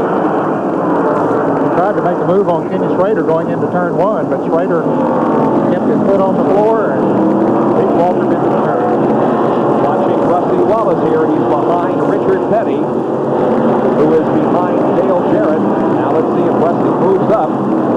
Richard Petty moves alongside of Dale Jarrett as they came into that corner, but it doesn't appear as if Rusty is moving up very quickly, if at all. Certainly going to pick his spot on the racetrack and make the move. Now he moves on the inside of Dale Jarrett, but tries to, but doesn't quite get the job done that time. We're watching from the rear of Dale Jarrett's car. You can see Rusty try to pull up on the right side, then he decides to go right in behind him as they go into the turn, to gear down going into that turn 5. Now he gets down to the inside of Jarrett. Jarrett goes a little bit high, but Rusty has to back off, and here he goes again. So Dale giving him a run for his money there. I don't think that car has what it had in the early stages. I don't think Rusty Wallace has what it's going to take to win this race. By the way, while we're watching this action from out the back glass, and another full course yellow comes out. There is oil on the racetrack because Michael Waltrip, car number 30, has blown an engine. Now Rusty did get by Dale Jarrett. There is Michael Waltrip trying to get the car as high on the racetrack as possible and out of the groove, but it does bring out another caution period. And Bob, they'll be able to come in this time and make a pit stop, and I think they would be able to go the rest of the distance from here as far as the fuel is concerned. So 57 laps completed, and we are in our 6th caution period of the afternoon. And there's Michael Waltrip in the Country Times number 30 machine, and that car has given up the ghost, but he gave it a great run. He really did have a good run today, and you can see him at the left of your screen. as he comes off the turn and the car starts to blow. Here he is right in the middle of a bunch of traffic, and boy, the smoke goes out, and that really blinds the cars behind him. But he does get it off of the track and out of harm's way. It looks like some fire coming out of that, as we saw earlier on Benny Parsons' car. And sometimes that'll happen as the oil comes out of the engine, gets on the exhaust pipe, and that's what causes the fire. Well, he was racing with Rick Wilson, among others. Let's go to Jerry Punch. Well, Ned, we are told that he has not blown the engine in the Country Time Lemonade Pontiac, and instead they've exploded the transmission on the car. The transmission came apart. That was the fire you saw beneath the car, and if it is, it's still going to require a lot of work to get this car fixed. So they're going to try to push it back and put it up on jack stands, put another transmission in it, and get him back on the racetrack. But it'll be a lengthy stay and another tough break for Mike Waltrip. So they're pushing the car behind the wall, and they'll try to make repairs, but they've got a job ahead of them with now 57 laps completed. And we'll see if everybody or most do come in for a stop this time and get the necessary fuel that they will need to complete the race. Well, it looks like most of the, or many of the pit crews down on pit road are poised for their drivers to come into the pits. And I think it'd be smart for most of them to come in because, as Larry Neuber mentioned earlier, many of them were concerned that they couldn't go the rest of the way, but from here on, maybe they can. Let's see if Rusty Wallace is among those that come in. We mentioned a little bit earlier how we have all but 2 of the remaining Winston Cup races on the schedule for 1988. We'll be back a week from today at Michigan International Speedway for that 400-mile event, which is always one of the more competitive on the Winston Cup Series, and we hope that you'll be with us next Sunday afternoon as Speed World is live from Michigan International Raceway with more Winston Cup competition. There's Rusty. He's right behind the number 12 car, driven by Mike Alexander, and that, of course, is the car that is normally assigned to Bobby Allison. But we are hopeful that Bobby will be back in that car very soon. The leaders did not come into the pits as they came off during. Even the 3 cars that did not fit on the last caution didn't come in. Now, Mike Alexander is coming in, and Dale Jarrett is coming in. But the others stay out on the racetrack. Well, maybe they know as we watch the pit stop of Dale Jarrett from his car, maybe they realize that this is going to take 2 or 3 laps to get the oil up off the racetrack. He's taking a drink of fluid there and pulling back out. So Dale Jarrett back in competition. Maybe just thinking that the caution is going to last 2 or 3 laps, and they will come in a little bit later. Well, that's very possible. He gets the stop-and-go signal down at the end of pit road as the field goes by, and so he'll move from his 13th position back to the back of the pack. Rusty, this is Bob Jenkins. You read me? I got you, Bob. Go ahead. Well, we've been watching you, and it doesn't appear to us as the car is working as well as it did. What's your assertion of the whole situation? Everything's working okay, Bob. We're just having problems on the last stop. We had a left front flat tire again. The place is so dirty that we're just picking up a lot of rocks, and because of the flat tire, it put me to the back of the field here. Now I just got to bite the claw and try to get back up to the front. Question is, can you win the race? I think I can win the race. I think I can win the race very good. We're going to have this unreal pit stop because I have to get out of pits quicker. The guys are doing a great job. They're doing it fast, but where we're at, we're getting locked in and everything, and I just got to get out faster. Will you come in for a stop here during this caution, or are you going to go the rest of the way? I'm going to do what Barry Dodson tells me to do. All right, we'll see for ourselves. We'll let you get back to work. I was curious about that, and usually the crew chief, who is Barry Dodson on the Rusty Wallace car, they do make those calls. I think we're going to see some others come in this next time around. We understand that maybe Darrell Waltrip might be having a tire problem, and his crew indeed is out on pit road ready for him to come in, and I think others will be coming in at least to top the fuel off. The report on Darrell Waltrip is that he has a flat left rear, so there you can see the Tide crew awaiting his arrival on pit road so they can make the change. When Rusty Wallace said the track was very dirty, of course, we've seen the quick drive that they put down because of the transmission fluid that came out of Michael Waltrip's car, but we've seen cars get off of the track occasionally, not nearly as much as they do at Riverside, but yet they'll kick some dirt and gravel up on the racetrack, and it doesn't take much to cut these tires. They are so thin, they don't have tread on them, and it doesn't take much to cut them. You know, we've talked about those who perform well on road courses. Hey, this guy right here has no slouch on road courses. He has 5 road course wins, all at Riverside, but here's another guy who has performed very well on this type of circuit, and in things like the flat left tire that he has right now that have prevented him from visiting victory lane here at Watkins Glen. Let's go to Larry Neuber.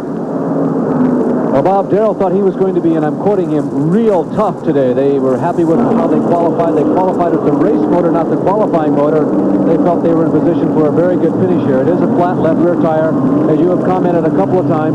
And by the way, a little bit of detail as to why the majority of the teams and drivers have not come in as we watch the crew go to work on Daryl's car. They're going to, as a precautionary measure, change the rubber on all four sides. What I was told was that they were all a little confused about what NASCAR's plans are for these yellow flags, maybe yellow flags plural, they anticipate here in the final 20-25 laps of this race. That's why the majority of them did not come in. They also said, well, we're going to watch the leader of this race, and whatever the car who is leading the race, the first one in line does, I guess the rest of us will do it. Of course, on a road course, unlike an oval where things happen so quickly, particularly on a super speedway, you can kind of watch what that leader is going to do as he comes around the final corner, and whatever lead he takes, you follow it. So drama definitely will be played out here in the final 30 laps. We are on lap number 59, and when they come around next time, it will be lap number 60, and that means 30 from the checkered flag, 2/3 of the event in. Back with more of our live coverage in a moment. It's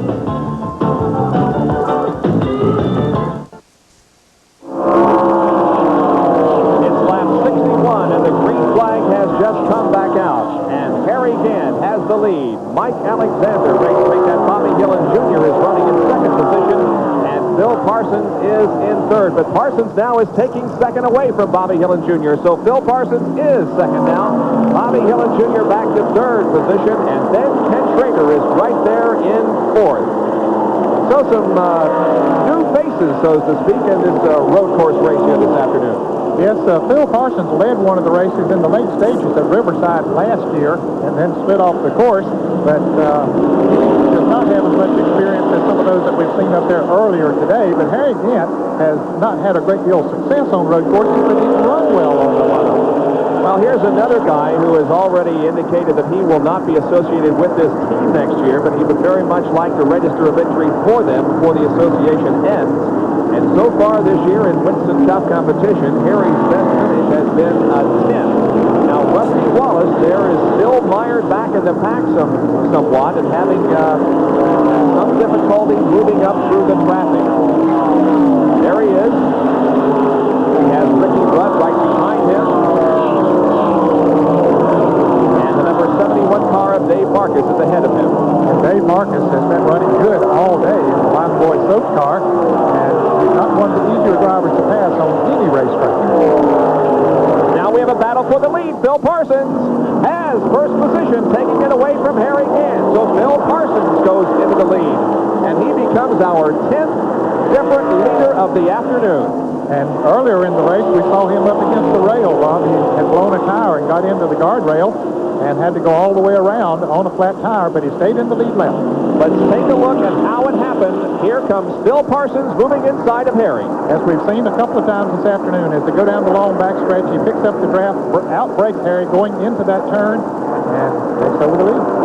So Phil Parsons now is in command of this race. Let's watch Ken Schrader, who has taken his car to the inside and passed Bobby Gillen Jr. Bobby Gillen Jr. appears to be dropping back as several cars are now passing him. Here comes Neil Earnhardt, Sterling Marlin, Terry Labonte.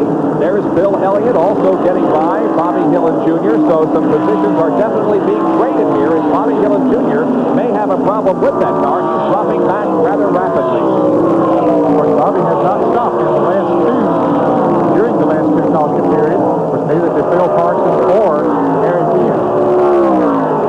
This is anybody's race, that's for sure. Here they come once again. Phil Parsons, Harry Gant, Ken Schrader. Kyle Petty is still right in the thick of things. Dale Earnhardt, Terry Labonte, and now Rusty Wallace passes Sterling Marlin and Bill Elliott. So now Rusty is beginning to move up just a little bit. Yes, he is. That car is working well now, and he's driving it very aggressively, but yet very smoothly. He is up to 7th position. Behind him is Marlin and Elliott. The green car, Quaker State sponsored, is Ricky Rudd, and then comes Richard Petty, who is hanging right in there. Richard having a good run here, running a 1987 Pontiac. That's the car that he took out of a show car appearance at Riverside, And it worked so well out there when he wrecked his regular car in qualifying. He said, heck, we'll just put that car in service and run it at Watkins Glen. Run well. All right, let's go to Larry Neuber, who has some information on perhaps a mandatory yellow, as we had indicated there would be earlier. Well, Bob, I've been trying to get information, and I have failed in doing so, and it's not because of lack of trying. I talked to Bill Homer of Goodyear, and he said, well, they don't even make me privy to those things, like when are they going to throw a yellow for a tire precautionary stop. Now, here is my opinion, however, as to what I believe will happen. We're about at lap 65, and all the crews are telling me that they can get 10 laps comfortably and maybe 15 laps out of a set of tires. Keep in mind, this is a 90-lap race, and really what NASCAR would like to set up is that everybody feels safe in racing for the win. So I kind of predict, because it's 10 laps away from the 75-lap mark now, and that 75-lap mark is 90, is 15 laps away from the end of the race, that we'll probably see that yellow flag about lap 75. Now to Jerry Punch. Well, indeed, if that happens, some of the teams up here may have figured their strategy correctly. You know, Barry Dodson did not bring Rusty Wallace in. They would have had to go 37 laps to the completion of the race. They can't make it on fuel. They need that one more mandatory stop. And remember, Harry Gann, and I'm in his pitch now, did not pit the last two times. He has already run 21 laps, and now Gann is dropping back a little bit. His Schrader goes by, but Harry Gann has already run 21 laps on that fuel tank and on those tires, so he needs a mandatory yellow within the next 10 or 11 laps, or he's going to run out again.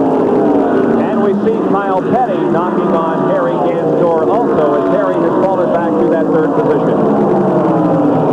Could be that his tires have gone away on Harry Gann's car because he's been out there that long, not as long as we've seen anybody run today. However, many of those laps have been under caution, didn't abuse the tires too much, but it doesn't take long to heat them up, and they'll go away from the orange big film. Kyle Petty there behind Harry Gann, looking for his third Winston Cup career victory, all of it, of course, with the Wood brothers. Here comes Phil Parsons, who has stretched out just a little bit of an advantage over second place Ken Schrader. Schrader in car number 25. This car, or at least one similarly numbered and similar in appearance, has visited victory lane here at Watkins Glen under the command of Tim Richmond in 1986, 2 years ago.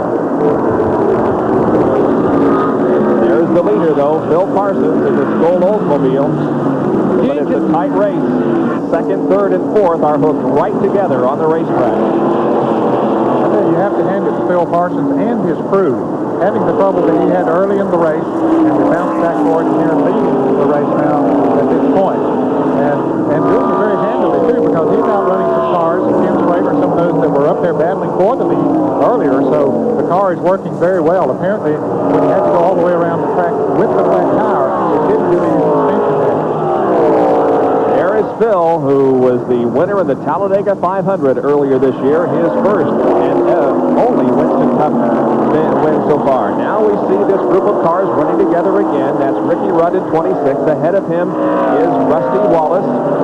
Terry Labonte, Dale Earnhardt are also in a tight battle for that position as we see the leaders come down the straightaway between turns 5 and 6. Rob, that dark blue car's number 71 is Dave Marcus. He just came out of the pits. He had transmission problems. He was in the pits for about 2 laps, and he came back out in the middle of the front pack. There's Earnhardt right ahead of Rusty Wallace.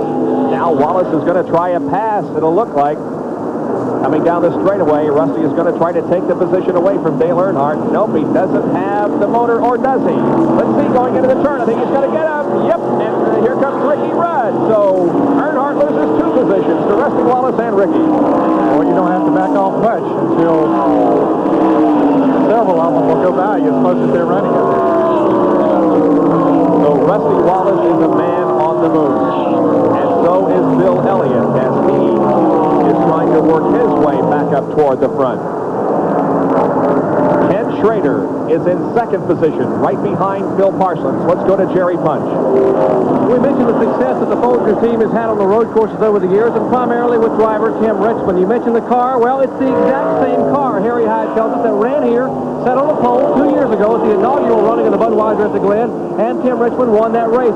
It's also the same car that Tim Richmond took to Riverside, California last June and won out there. It's their only road racing car, and it's a good one. And Kenny Schrader is showing them how it runs here at the Budweiser at the Glen. It's still running well today.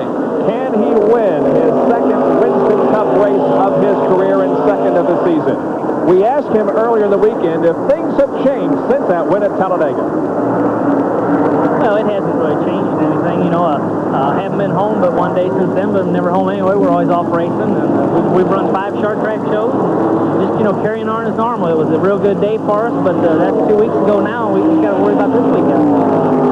Ken Schrader is a lot like Bobby Allison. He just can't let a race pass up if he's close to it. He's got to go to it, whether it's a short track or on dirt or whatever. And Kyle Petty is off course. A tough break for Kyle, who was running so strong this afternoon. Kyle Petty is off course. He has made contact with the Armco barrier. This might bring out a full course caution. We are on lap number 68. We will watch Doyle Ford, who is positioned right across from our broadcast booth, and see if he indeed does wave the yellow flag. And if he does have a caution waving, it'll change the strategy. Yes, indeed, to change the strategy. We are told that Goodyear had waved off the mandatory yellow flag that would have flown maybe a few laps from now. So now the yellow is out. It will be a break for the top teams. Rusty Wallace, it'll be a great break for him, as it was for Harry Gann and Phil Parsons, who had not pitted on those last 2 yellow flags. They will get to come in. It'll be fresh rubber, full tank of fuel, and now we'll see who can push the button for these final few laps. Here comes Phil Parsons in. You saw a shot there as Kyle Petty was being helped from his car, so perhaps he suffered an injury in that incident. We'll check on that situation later. Meanwhile, we'll watch the pit stop from our leader, Phil Parsons, as the crew goes to work on the left side of the car. Rusty Wallace is in. Here's Jerry. Rusty Wallace getting left side rubber. They will change 4 tires. They put used tires, remember those Scuff Tires, all the way around on the Rusty Wallace car. Cruz coming on the left side. Barry Dawson at the jack. Jimmy Maycar at the front tire. John Dawson at the rear tire. They'll clean the windshield, get it full of fuel, and hopefully it'll make it the rest of the way. Fresh tires and full fuel. Rusty Wallace, good pit stop. 24.5 seconds, he's down and away. Boy, it's just tremendous to see these crews work and change the tires and fuel the car in such precision. Absolutely beautiful. You can see several others coming out of the pits now. That's Mark Martin, once again having difficulty getting out. Jeff Bodine is also rolling away. That's the Morgan Shepard car, number 88, that's pulling out of the pits. Here comes Richard Petty joining the fray. Kyle Petty apparently is just suffering from exhaustion. He has reclined on the ground, and you can see that he is, if not in pain, certainly suffering from exhaustion. So the medical crew will attend to him. He has brought his car off the racetrack, made contact with the Armco barrier, and we hope that Kyle Petty is not seriously injured. Well, Bob, we saw how hot it was in Dale Jarrett's car a little while ago, 130 degrees. And I'll tell you, running as much as they have under the caution here today doesn't help the situation any, because when they're running at full speed, they get more air moving through the car, which would have a tendency to cool it down a little bit, and really makes it better for the driver. Even though he's having to work harder, it still is better. Now he's on his feet, limping a little bit, so Kyle apparently is it's going to be okay, maybe just a bruise on his leg. Okay, so it's good to see Kyle Petty after walking in. Here's the tail end of what happened. Evidently, he blew a tire and went over into the guardrail, and it was the left front tire that apparently let go and put him into the guardrail. Now he goes into the ambulance. He'll be brought around to the track hospital just for a checkup, which is a mandatory situation by NASCAR when you have an accident of that sort. Let's go to Larry Neuber. Well, earlier in this race, Jerry Punch was talking about gambles, and there's some big-time gambling going on down here in the Kenny Schrader pit. This is Harry Hyde. You can see the graying wheels are cranking right now. They have decided to not bring Kenny Schrader in. Now, just a couple moments ago, I had a chance to ask Harry, are you planning on bringing Kenny in? No, I'm going to gamble that this is a 5-lap caution. If it is, we've got it made. We've accumulated enough fuel on cautions to make it. It'll be close, but racing is a gamble, and Kenny needs a break, so I'm going to give him all the breaks I can. Harry, the biggest question in my mind is I'm convinced you're okay on fuel because I've been watching what's going on and know what you should normally go. But tires, can the tires go the distance that are on the car right now? Well, that's the reason why, too, we're leaving him out there. We've got a set of tires on there that was well worn in, and they have a lot better chance of making it than putting new tires on. So all of our chances are better to stay out than to come in. Well, Harry says it's a gamble. They're giving Kenny all the chances they possibly can from down here, at least intellectually, to try and win this race. Well, you can't argue with experience, though, and Harry Hyde is an experienced crew chief and knows exactly what to do, and so this gamble could very well pay off for Kenny. Yes, it could. It's a good gamble, because I think like Larry said, that he can make it on gas. Now, Darrell Waltrip didn't stop, so he's up there in second position right now. Of course, Daryl had stopped on the last caution because he had a flat tire, had to stop. And so now when everybody else stops, that puts him right back up in there. He had gotten up to about 14th position from the rear of the pack before the caution came out. 70 laps have been completed. We have 20 to go, and we are under our 6th caution flag of the afternoon, and we'll be back with more of our live coverage. Stay with us. Bob Jenkins, Ned Jarrett, Jerry Punch, and Larry Neuber back at Watkins Glen International Raceway were under the yellow because of Kyle Petty's accident, and there you can see where he had impact with the guardrail, and he pushed the guardrail back pretty good. It was obviously a pretty hard impact. Yes, he did. He hit it hard to bend it that much. It didn't look like when we saw it that it hit the rail that hard, but that's pretty hard. And as we saw earlier, Kyle Petty was on the ground for a while, getting his thoughts back and his breath back, but he walked to the ambulance, so apparently isn't injured that badly. Let's go to Larry Neuber, who's with Jeff Hammond.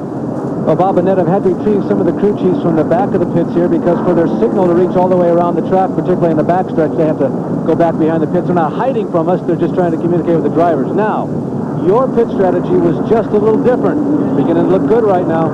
Well, we thought about doing that earlier, but to be very truthful with you, we were kind of forced in that situation. We had a left rear tire that started going down, and Daryl started feeling it. So he helped make our decision that much easier for us because when you have a flat tire, you got to get it off. But this is what we really wanted to be able to do, was stop, get 4 tires on that last caution flag.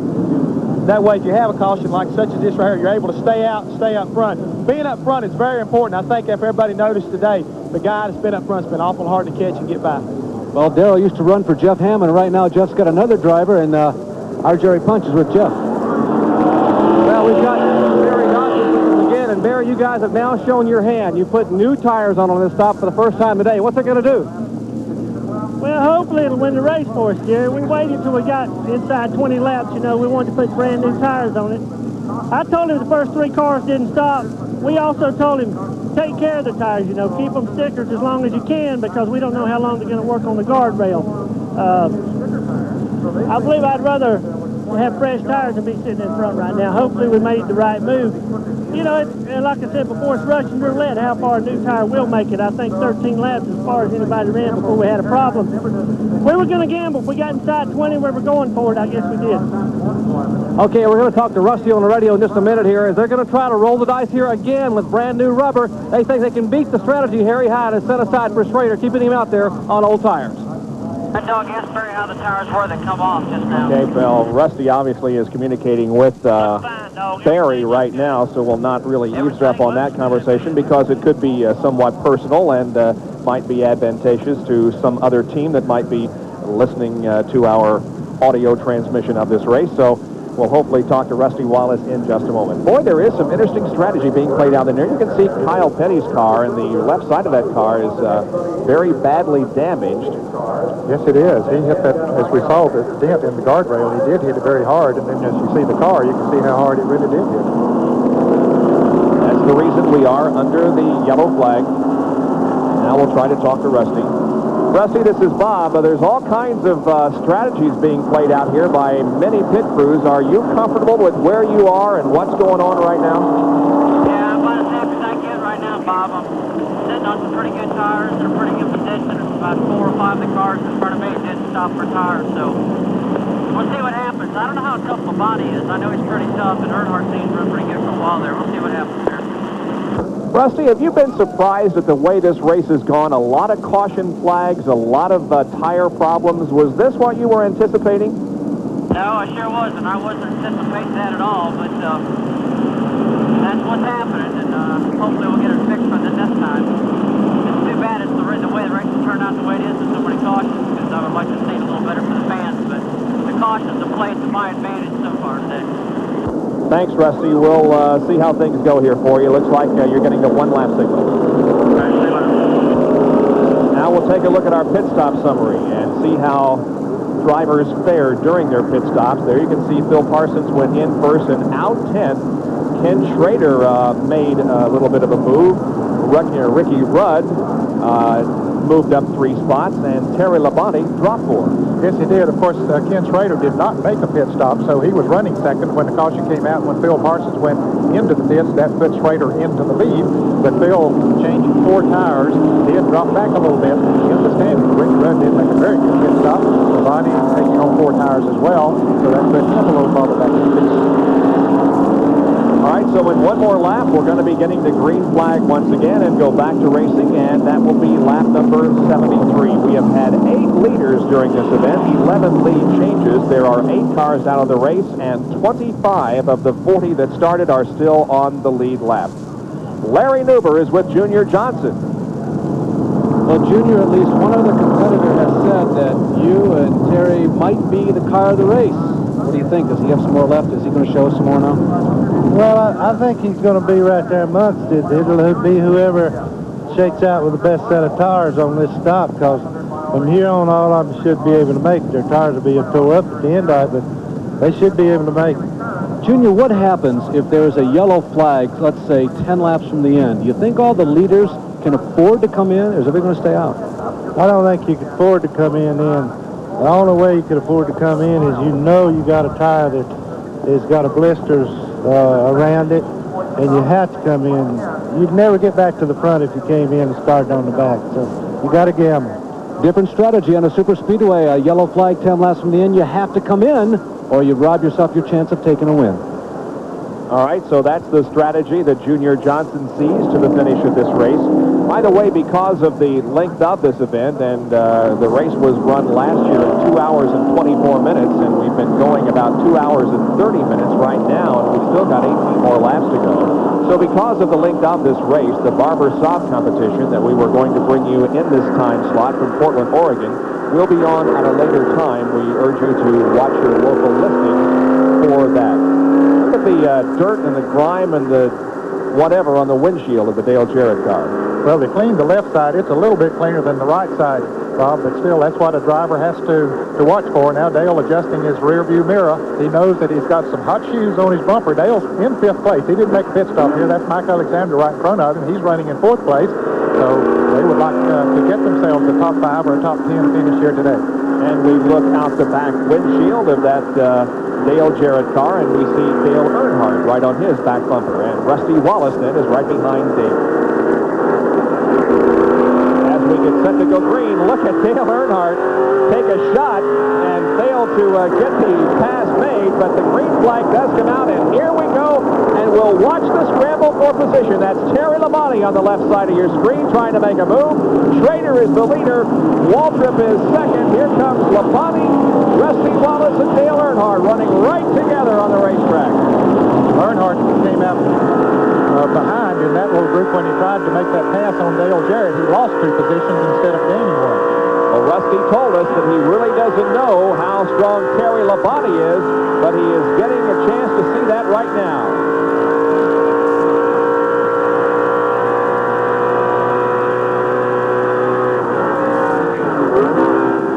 Here are the leaders. We have a lead change coming up. Waltrip and Ken Schrader go into the corner side by side. Let's see who comes out. Schrader drifts high, almost loses it, gathers it back in, and Darrell Waltrip has the lead.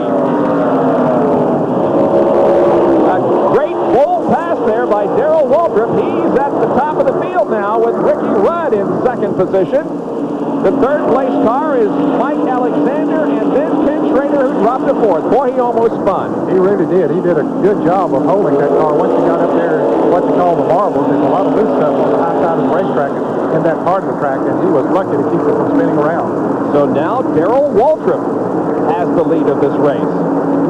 And Darrell Waltrip is looking for win number 2 this year in 1988 Winston Cup competition. He won the World 600 at Charlotte. Here's a replay of how Waltrip got the lead. Well, he was already on the inside of Ken Schrader as they went into turn number 5. He had the advantage going into the turn. Schrader tried to go in there as fast as Waltrip, got in a little too hard, went to the high side of the racetrack up in the loose stuff, but he was able to gather it back in, coming out 4th place. Losing 2 positions, but nevertheless staying right up there in competition. Schrader right now is on the left, trying to make a move on Terry Labonte, but is unable to do so. So Darrell Waltrip continues to lead. Waltrip Waltrip is certainly one of the better road racers.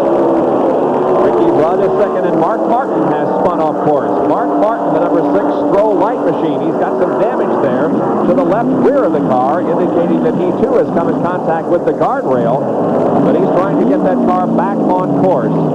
Yeah, and it's not turning the way that it needs to. You can see the damage to the left rear of the car, and apparently there's damage to the front as well. Now he does get it headed back out, but you can see damage to the left front of the car as well. And look at the action outside of Dale Jarrett's car. That's Bill Elliott who passes Dale Jarrett. Dale, I think, got a little crossways right before that, and that let Bill Elliott, and now Rusty Wallace moves around.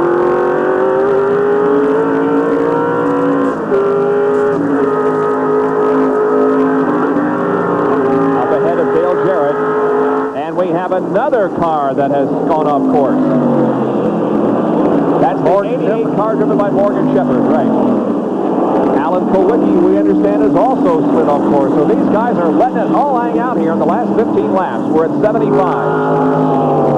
Well, with 25 cars still in the lead lap, you know, you've got to go for it. You've got to give it everything you have with not too many more laps to go, and some of them just overdid it.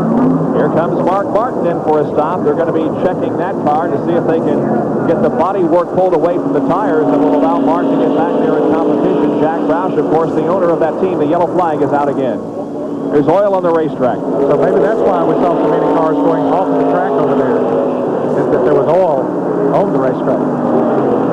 Another caution period slows the race. Now you can see the yellow flag being displayed in the field. The yellow came out just as the cars were coming off corner number 7, so there's no real race to the yellow flag. Darrell Waltrip is still the leader, and Earnhardt pits.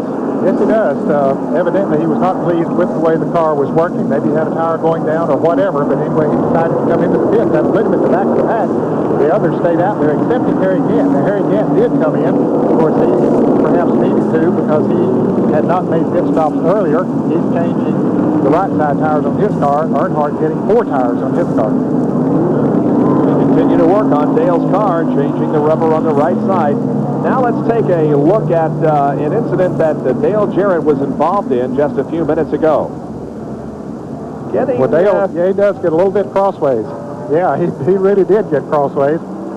And he could have come in contact with Sterling Marlin on that little incident, but anyway, Dale did a nice job of spinning halfway around but saving it, keeping the car headed in the right direction. Here we see the damage on Mark Martin's car. The left front of that car really bashed in. There's damage to the left rear quarter panel as well. Harry Gant is right behind him, and they're working on that car. And let's go to Jerry Punch. He's there. Well, they brought Harry Gant in, gentlemen, and they put the car on Jack's hand, and they looked beneath the rear of the car. Looks like something may have been dripping out of the rear of the car. We'll try to get a quick comment from Travis Carter, who's the crew chief for Harry Gant, and see if we can find out what the problem was. If they had the car up on Jack. Travis, what was the problem with the car? Was there something leaking from the rear? Pulled the line off of it. They pulled the line off the rear end of Gant's car, lost a little bit of fluid. They reattached it, and Nascar was right here to watch them reattach it, and this car appears to be okay as he moves down pit road. Well, maybe that's where the oil that was on the racetrack was coming from, and the reason that we have this caution. Could very well be. And if it is rear end or transmission grease, it is much slicker than the oil that comes out of the engine. Probably much harder to get up off the racetrack also, so this could be a caution flag that lasts 2, 3, 4, maybe even 5 laps. Well, this has been what I would call not necessarily a very fast-paced event. We have seen numerous caution flags that has really prevented the cars from racing all that much. A third of this event has been run under yellow. There's the damage to Sterling Marlin's car, and that could very well be the damage that was from Dale Jarrett's incident with Sterling. Boy, he hit him a pretty good little lick there on that right rear quarter. And we are still in Dale Jarrett's car, and he is still right behind Sterling Marlin. So they're mopping the oil up from various parts of the racetrack, and we are under caution once again at the Budweiser at the Glen. The Goodyear Eagle driver of the race is Darrell Waltrip. Goodyear will be sending a check for $1,000 in his name to the Grand National Racing Wives Association. A very good driver to a very good cause. The race is still not over yet. We've got 10 laps to go, and even though Darrell Waltrip may not win this race, we feel that because he started 11th, about 2 miles an hour off the pace of the qualifying, top qualifying speed, and because he has overcome some flat tires and other problems during this race, he has hung in there well, and we think he deserves the honor. And Darrell Waltrip has 9 more laps to go, but could very well win this race. We asked him earlier in the weekend about things that he learns from one year that can be applied to the next. Well, just, you know, I've been in this business a long time. I've been in long enough to know that nothing happens overnight. We just, you know, worked hard last year and actually accomplished probably more than it looked like we did, putting our team together. I think that it's really showing up this year, and the cars are better, the motors are better, the people are better. And next year in 1989, we're going to win it all. So Daryl with a little bit of a prediction there for 1989, but right now he has this Watkins Glen race in 1988 to concern himself with. We'll be going back to green in just a few moments. Who do you think's going to win this race, Ned? I'll tell you, it's still a wide-open situation. Rudd looks very impressive because Waltrip was not able to pull away from him, but Terry Labonte has run off the well here today, too, and so has Darrell Waltrip, but he really hasn't shown his hand as to how fast he can go because he's been back in the pack and in various situations, but he's a very good road racer, so I don't know. It's going to be interesting to say the least. And we have got 9 laps to go. The green flag comes out, and here we go with racing once again. Waltrip leads it down for a start. Rudd looking for a chance to take the lead into turn number 1. Waltrip will still have it, though, in turn 1. That's Terry Labonte in 3rd position. The race, I commented that our initial report was that Ricky Rudd is getting better tire wear than anyone. That could be a real factor in this race. I just checked with John Dangler of the Bernstein crew, and that's absolutely correct. They haven't changed tires the last 2 stops, and the only times they've changed all day long, they were just precaution. They never had to change once, and he is the only car that I have found on pit road that has been happening to all day long. He could be tough here in these final laps. Well, Ricky Rudd has finished twice 2nd position this year, has not won a race. He was 2nd at Richmond on the short track and 2nd at North Wilkesboro on the short track. But Rudd is now in 2nd position and is right there with the leader, Darrell Waltrip. Terry Labonte is still in 3rd position. You can see that Rusty Wallace there, his 27 green and white car, has disposed of Ken Schrader and is moving up. And Bob, as the green flag was coming out, Davey Allison made an unscheduled pit stop. He was running in the top 10. Now he's dropped all the way to the back of the pack. Mike Alexander is having a good day in that Bobby Allison car. He's in 4th position. And Rusty Wallace has picked up another position, so he is marching toward the front. Bill Elliott now right ahead of him in car number 9. Rusty is in 6th. Oh, we have a car that got the rear end off the racetrack just a little bit. That's Bill Parsons, but that's pretty common, really. Cars sliding off momentarily, and then getting back on. It looked dramatic for a moment or two, and inside that cockpit it's pretty dramatic too, but once they get them straightened out, boy, that's funny. Darrell Waltrip, Ricky Rudd, a car off the track. That looks like Davey Allison's car. I think it's Herschel McGriff. Yeah, okay. The 04 car is off the track and has made contact. You know what this could mean? Another full course yellow. We'll look and see. Looks like the Doyle Ford is, grabbing the yellow, and we're going to have another slowdown. Our 8th caution period of the afternoon comes out. Unbelievable. These guys just have not had that much of an opportunity to race with each other, having to stop, slow down every now and then for a caution. In the race for the yellow, no positions change. It's still Waltrip, Rudd, and 3rd place Terry Labonte as they cross the stripe. Rusty Wallace tried to make a move there and pick up a position at the yellow flag. I don't know whether he did or not. I don't think he was able to make the move. Of course, this track is very narrow, Bob. There's guardrails around it almost all the way around the racetrack, and when a car gets off the track, it's still, it's subject to be hit by another race car, and so they have to bring out the caution. At Riverside, there's more open space there, and a car can spin off the track and be far out of harm's way, and they can continue. Now here's Herschel McGriff. He had his car underway, but he was stalled there for a moment, and the caution had to come out. It should be a quick yellow, though. if he didn't put down any moisture on the racetrack and if he didn't pick up too much dust on the track, this will be a short caution because the car will not have to be towed away. And Herschel has got him going once again. Somewhat of a break for Davey Allison. We mentioned that he made an unscheduled pit stop just as the green flag was coming out, so at least Davey will get to catch up to the back of the field before the green flag waves. Let's look at how they're running as we watch the work on the Herschel McGriff car. The leader is Waltrip, Daryl, that is. Ricky Rudd is second. Third is Labonte. Fourth is the number 12 car driven by Mike Alexander. Fifth is Bill Elliott. Sixth, Rusty Wallace. Seventh is Phil Parsons. Ken Schrader is in eighth. Richard Petty in ninth position. Dale Earnhardt is 10. The 11th spot goes to the number 29 car of Dale Jarrett, and in 12th spot is Bobby Killen Jr. And the crew chief on the Bobby Allison car that's being driven by Mike Alexander, Jimmy Finnick, has been named the TRW mechanic of the race. So Jimmy Finnick will win $1,000. Despite all the caution periods that we have had, the attrition rate has not been all that much. We started 40 cars in this race, and only 8 have dropped out. And there is the Mike Alexander car. Another highlight viewing. And his substitute role for Bobby Allison. One of his better runs since he took over the wheel of that car. The top 10, once again, Waltrip, Rudd, Labonte, Alexander, and Bill Elliott. 6 through 10 involve Rusty Wallace, Bill Parsons, Ken Schrader, Richard Petty, and Dale Earnhardt. Well, the caution is going to remain out at least one more lap. Well, we haven't had rain this afternoon. That's one good thing we could say. It rained hard here yesterday afternoon, and when we began this race, there was some real questions, at least in my mind, because the sky was darkening and it was looking like it was going to rain, but the sun has remained out for the most part, so we haven't had that to contend with, just a lot of caution periods. Lap 84 is completed, and we will continue with our coverage after these messages from Watkins Glen, New York. Stay with us.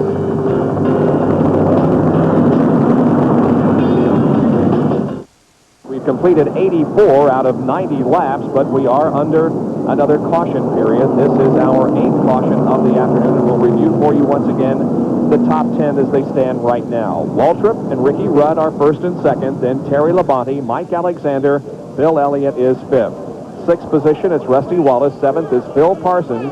8th, Ken Schrader. 9th is Richard Petty. And 10th is Dale Earnhardt. There are 23 cars on the lead lap. Jimmy Finnick, the race mechanic of this TRW mechanic of this race, watches his driver Mike Alexander in 4th position, and a smile from his face. He knows that Mike is having a really fine run. And there we see some damage there to the windshield of that Ken Schrader car. Terry Labonte, we understand, may be having a tire problem. Labonte is 3rd. What's the story, Larry? Well, Bob, it actually came first from Bill Elliott, who was following Terry around the racetrack, and he thought that he spied a left rear tire. And, of course, at lower speeds, sometimes you don't always notice it as quick as you would at, say, 150 miles an hour. So Terry started paying attention to it, and apparently he agrees.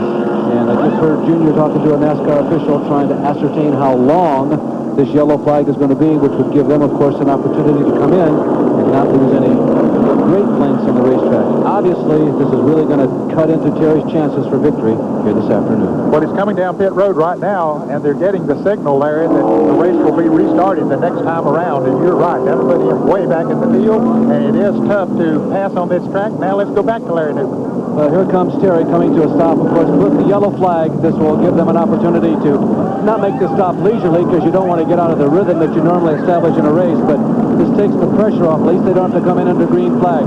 They're going to change the tires on all 4 sides. Again, we've used that word for precautionary reasons several times today, and for obviously very good reasons because of the events of today. The work is done on the left-hand side. Car got just a drink of fuel just to make certain that they had enough, and now they're going to the right-hand side, and they're giving Terry brand new tires all the way around. I did not get an opportunity to see when they put those tires on if they were scuffs or not, but I believe that they were, Ned, because as he was pulling away, I saw at least 2 different stagger marks on it. You know, they measure the tires every time they come in. saw at least 2 different yellow figures on each tire. It's got to be a bitter pill to swallow. Third, and now he's at the end of the line. 27 cars still in the lead lap. Yeah, that is a tough break. Only 4 laps to go. That is, I guess, what they call racing, but boy, oh boy, you got to really talk to yourself about that one. Yeah, it's a tough pill to swallow, as you say, but that's racing. So we're going to see some racing in the last 4 laps. We sure are. This will complete lap number 86 when they come by, and at that time they will receive the green flag. It's anybody's race, literally. Waltrip is the leader. Second place is Ricky Rudd. And now third is going to be Mike Alexander with the demise of Terry Labonte. Okay, we're going to pick the winners here. I'm going to say that Darrell Waltrip will win. And I'm going to say that Ricky Rudd. Larry Neuber. 4 laps of green flag, Darrell Waltrip. Wait a minute. Okay, Jerry? No doubt about it. I think Darrell Waltrip will make it the last 4 laps. All right, well. Let's see, I'm in the minority and probably wrong. We'll see how things go here. But it should be a great shootout for the win. Maybe Mike Alexander could win this thing. Who knows? I mean, it's possible the front 2 might get tangled up, not taking anything away from the fact that he might have a car fast enough. He doesn't have as much road course experience as Waltrip and Rudd, but he's been doing a good job here today. But if they should happen to tangle just a little bit up front there, it could put him right in position to do it.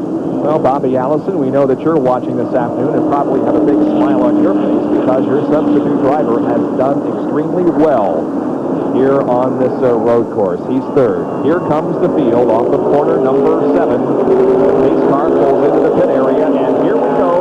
86 laps completed. We've got 4 to go, and the racing resumes. This is what it's all about, is to head down into turn 1. Waltrip protects his position going in there. Waltrip will win the race to the first corner. We've got a lot of passing going on here in the middle of the pack.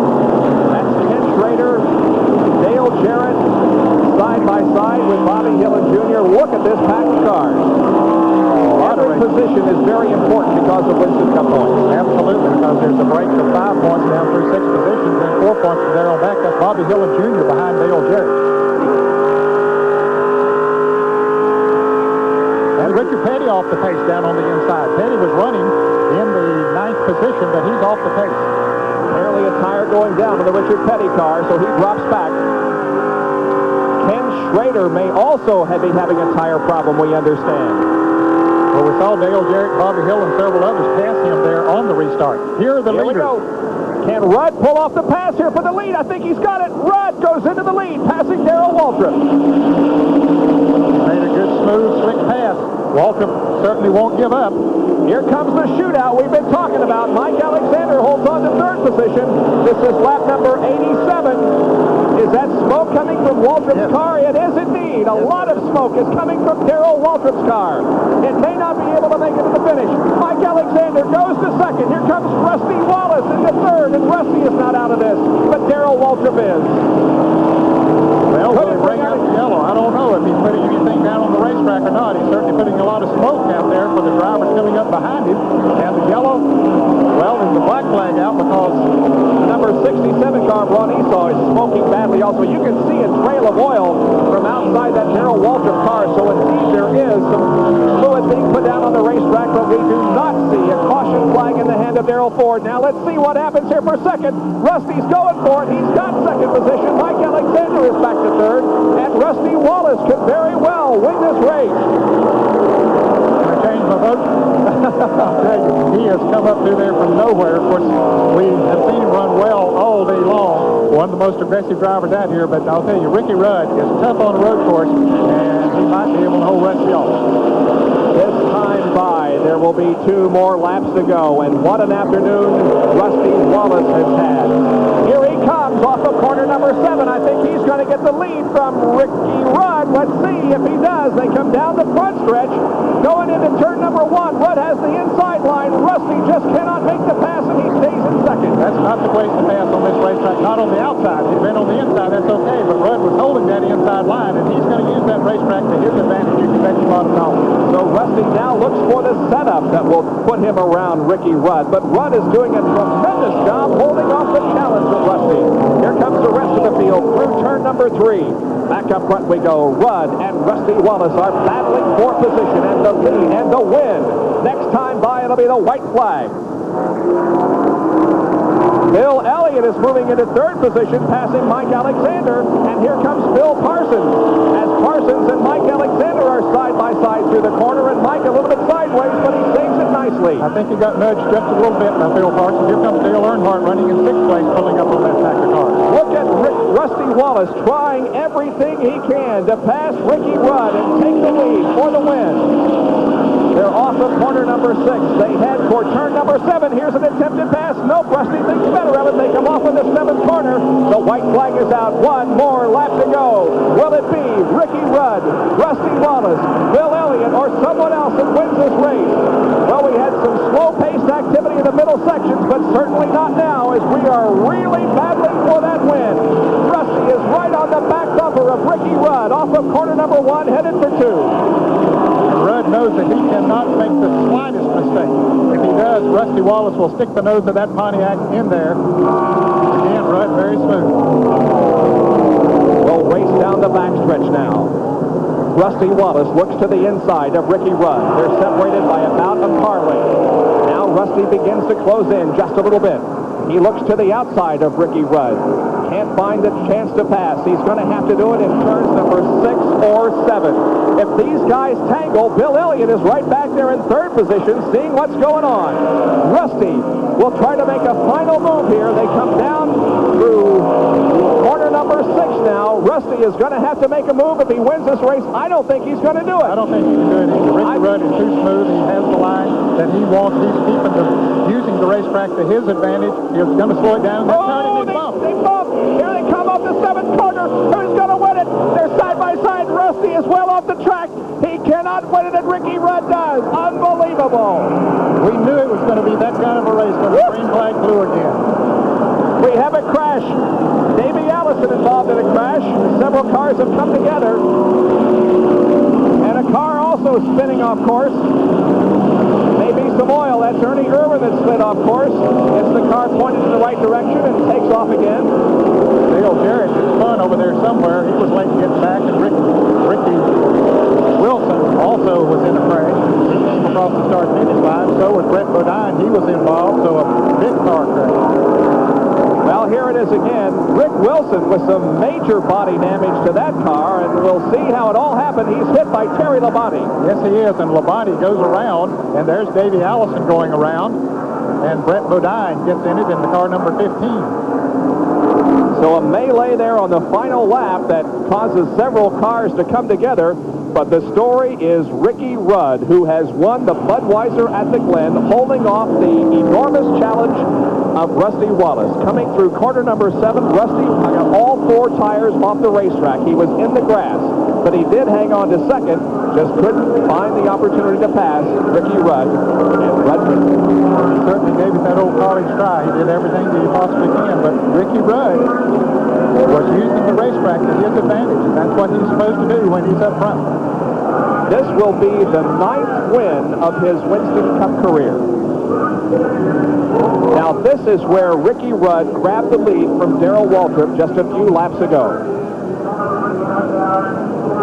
Waltrip's car had begun to smoke a little bit at that point. He pulled down to the inside, or pulled to the outside, I guess it would be, as they go into a turn, and Rudd takes the lead, and you can see the smoke from Waltrip's car becoming a little bit. And now the finish of the race as everybody came through corner 7. Look at Rusty Wallace get completely off the racetrack. The car is sideways. He gathers it in, however, and finishes second, but Ricky Rudd wins the race. And now the crash that occurred on the final lap, and this is from Dale Jarrett's in-car camera, the Hardee's race cam. Okay, Sterling Marlin up behind Jarrett, and it looks like he hit Jarrett, and the car number 8 of Bobby Hillen spins around. You can see Jarrett going in every direction, but I don't believe he went around. He did a 360, I believe, and kept on going. There is a view from outside as Darrell Waltrip is behind Ricky Rudd at this point. This was obviously earlier. After Rudd had taken the lead. But the story is that Ricky Rudd wins his first Winston Cup race of 1988 and his 9th career victory. This was his 312th start in Winston Cup competition.